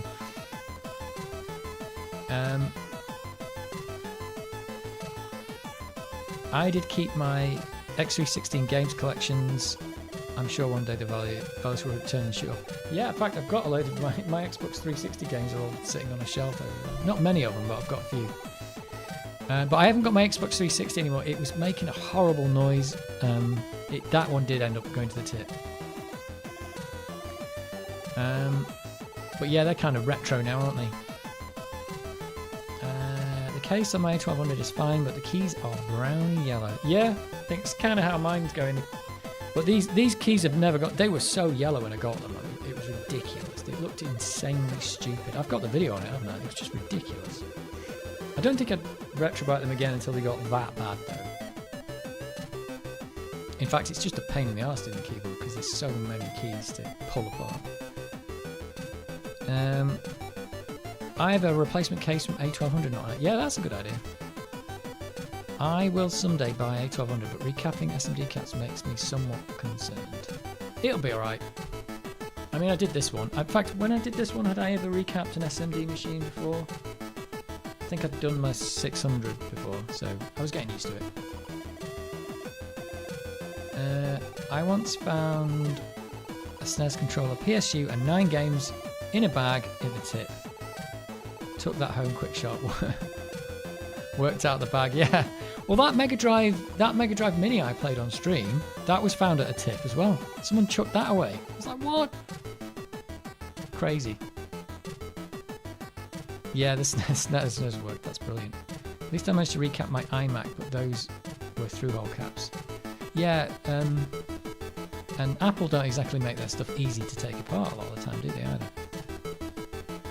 Imagine the money some of the stuff we chucked out could bring in now.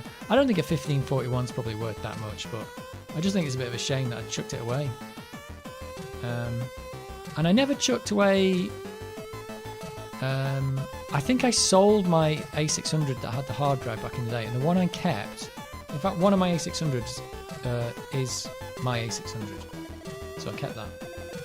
But my A500 back in the day was sold probably to buy the A600. I think I ended up with 2 A600s, that's what I ended up with. Don't remind me, I had 2 Sega Multi-Megas. Oops, I won't remind you. I could live like a king for a few years if I had all the hardware I chucked away back. Yep. I think I just wish I hadn't have chucked away the magazines most of all. Because I really, what I chucked away, the NEC multisync, I'm not actually that bothered about that because I actually don't like CRTs. So that's alright, even though that could have been fixed. The 1541 probably would have been still collecting dust, but I wish I hadn't chucked the magazines away because they would have been nice to go through those. I actually just kept one. I kept one copy of Zap, which was like the first copy I'd ever bought. So obviously I still had some nostalgia about it. So I still got that copy of Zap. but then the rest of them are just binned. So even all like the Dave Jones stuff that's in Amiga format, all that stuff I actually had, I didn't keep it.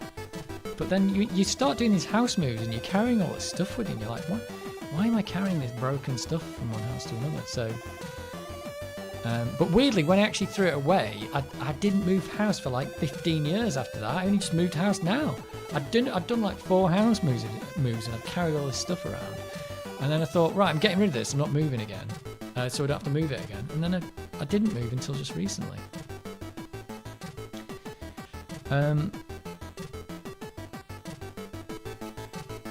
Recapping the A1200 is not that bad. Just have to remove the keyboard connector. Yeah, it's not that bad. What's Sega Multimega? It's like a really compact Mega Drive and Mega CD, which can also work as a CD Walkman via a battery. Oh my god, I didn't know that. It's called the CDX in America. I think I might have the BIOS files for a CDX. Well, I remember that its BIOS looked like just like my Mega CD2. I do indeed. Sega CDX. There you go. Multi-megas are worth a pretty penny, especially if boxed. My unboxed was eye-watering when I bought it. I still have lots of Amiga magazines in the loft. Yep, that's where I should have kept mine. Should have just left them in the loft. And I even looked at trying to buy back just the Amiga formats that had those Menace issues in them, but I just couldn't find someone who's selling all that. Like, it was like issues this one, that. So in the end, I just I've got them all PDFs, but it's not quite the same reading one on PDF. One of mine was boxed. Oh dear. Got it from a car boot sale for 20 quid. 20 quid. Those are the days. There probably was a time, probably around about 1997, I reckon, where everything was 20 quid, and you just probably could have, you know. I think an Amiga in like 1997 or 1998 was probably worth nothing. You could have cleaned up then. But a lot of us did keep stuff. We kept stuff in lofts and we kept them in, you know, cupboards and stuff like that. We didn't chuck the stuff away because we actually liked it. I'm waiting for my new C64. I ordered a Founders Edition. Not sure if I'll receive it before Christmas. Crazy. Well, and that won't have a 6502 in it, or a 6510. Is that one of Perifractic's models? I heard they were planning to get them to arrive in time. Yeah, the real Commodore is sending you a Commodore. That's crazy. But not an Amiga, because he doesn't have the rights to the Amigas. Not an Amiga. Box one can command close to £1,000. Bloody hell. Well, just be happy with what you've got, whatever that is. Back around 1997, 1998, just before my son was born, I was buying old Amiga games by the pound, like 10p for a game in cash converters, and other used outlets, the odd car boot. Yeah, the days of them, like 2 quid Commodore 64 in charity shops have gone. They have gone. Issues with the keyboard. Right then, I think we better call it a day. It's the witching hour. So I'll probably be back in a few weeks in between Christmas and New Year, maybe. And in the meantime, don't chuck away your retro stuff unless it's, well, no, in fact, give it away, but don't chuck it away. That's the way it goes. I should have found someone to take that 1541 off me.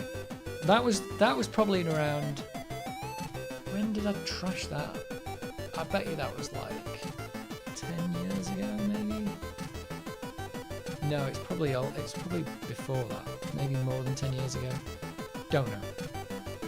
2010, something like that. So yeah, give it away, don't chuck it away. That's how it works. Thanks once again. Good night, Dave. Good night, Rocky. Good night, my fellow viewers. Yes, good night, everyone. I'll probably be back on the 27th. Maybe. It's a maybe. But in the meantime, like I said, sell it or give it away, but don't throw it away unless it's really, unless it's a unless it's... Try to think. I was going to say Atari ST, but that's a bit cruel to Atari ST. I wouldn't chuck away an Atari ST even. Don't even chuck away an Atari ST. That's it. Right. I'm ending the stream now. Thanks very much for... I'll probably see you on the 27th. See you later.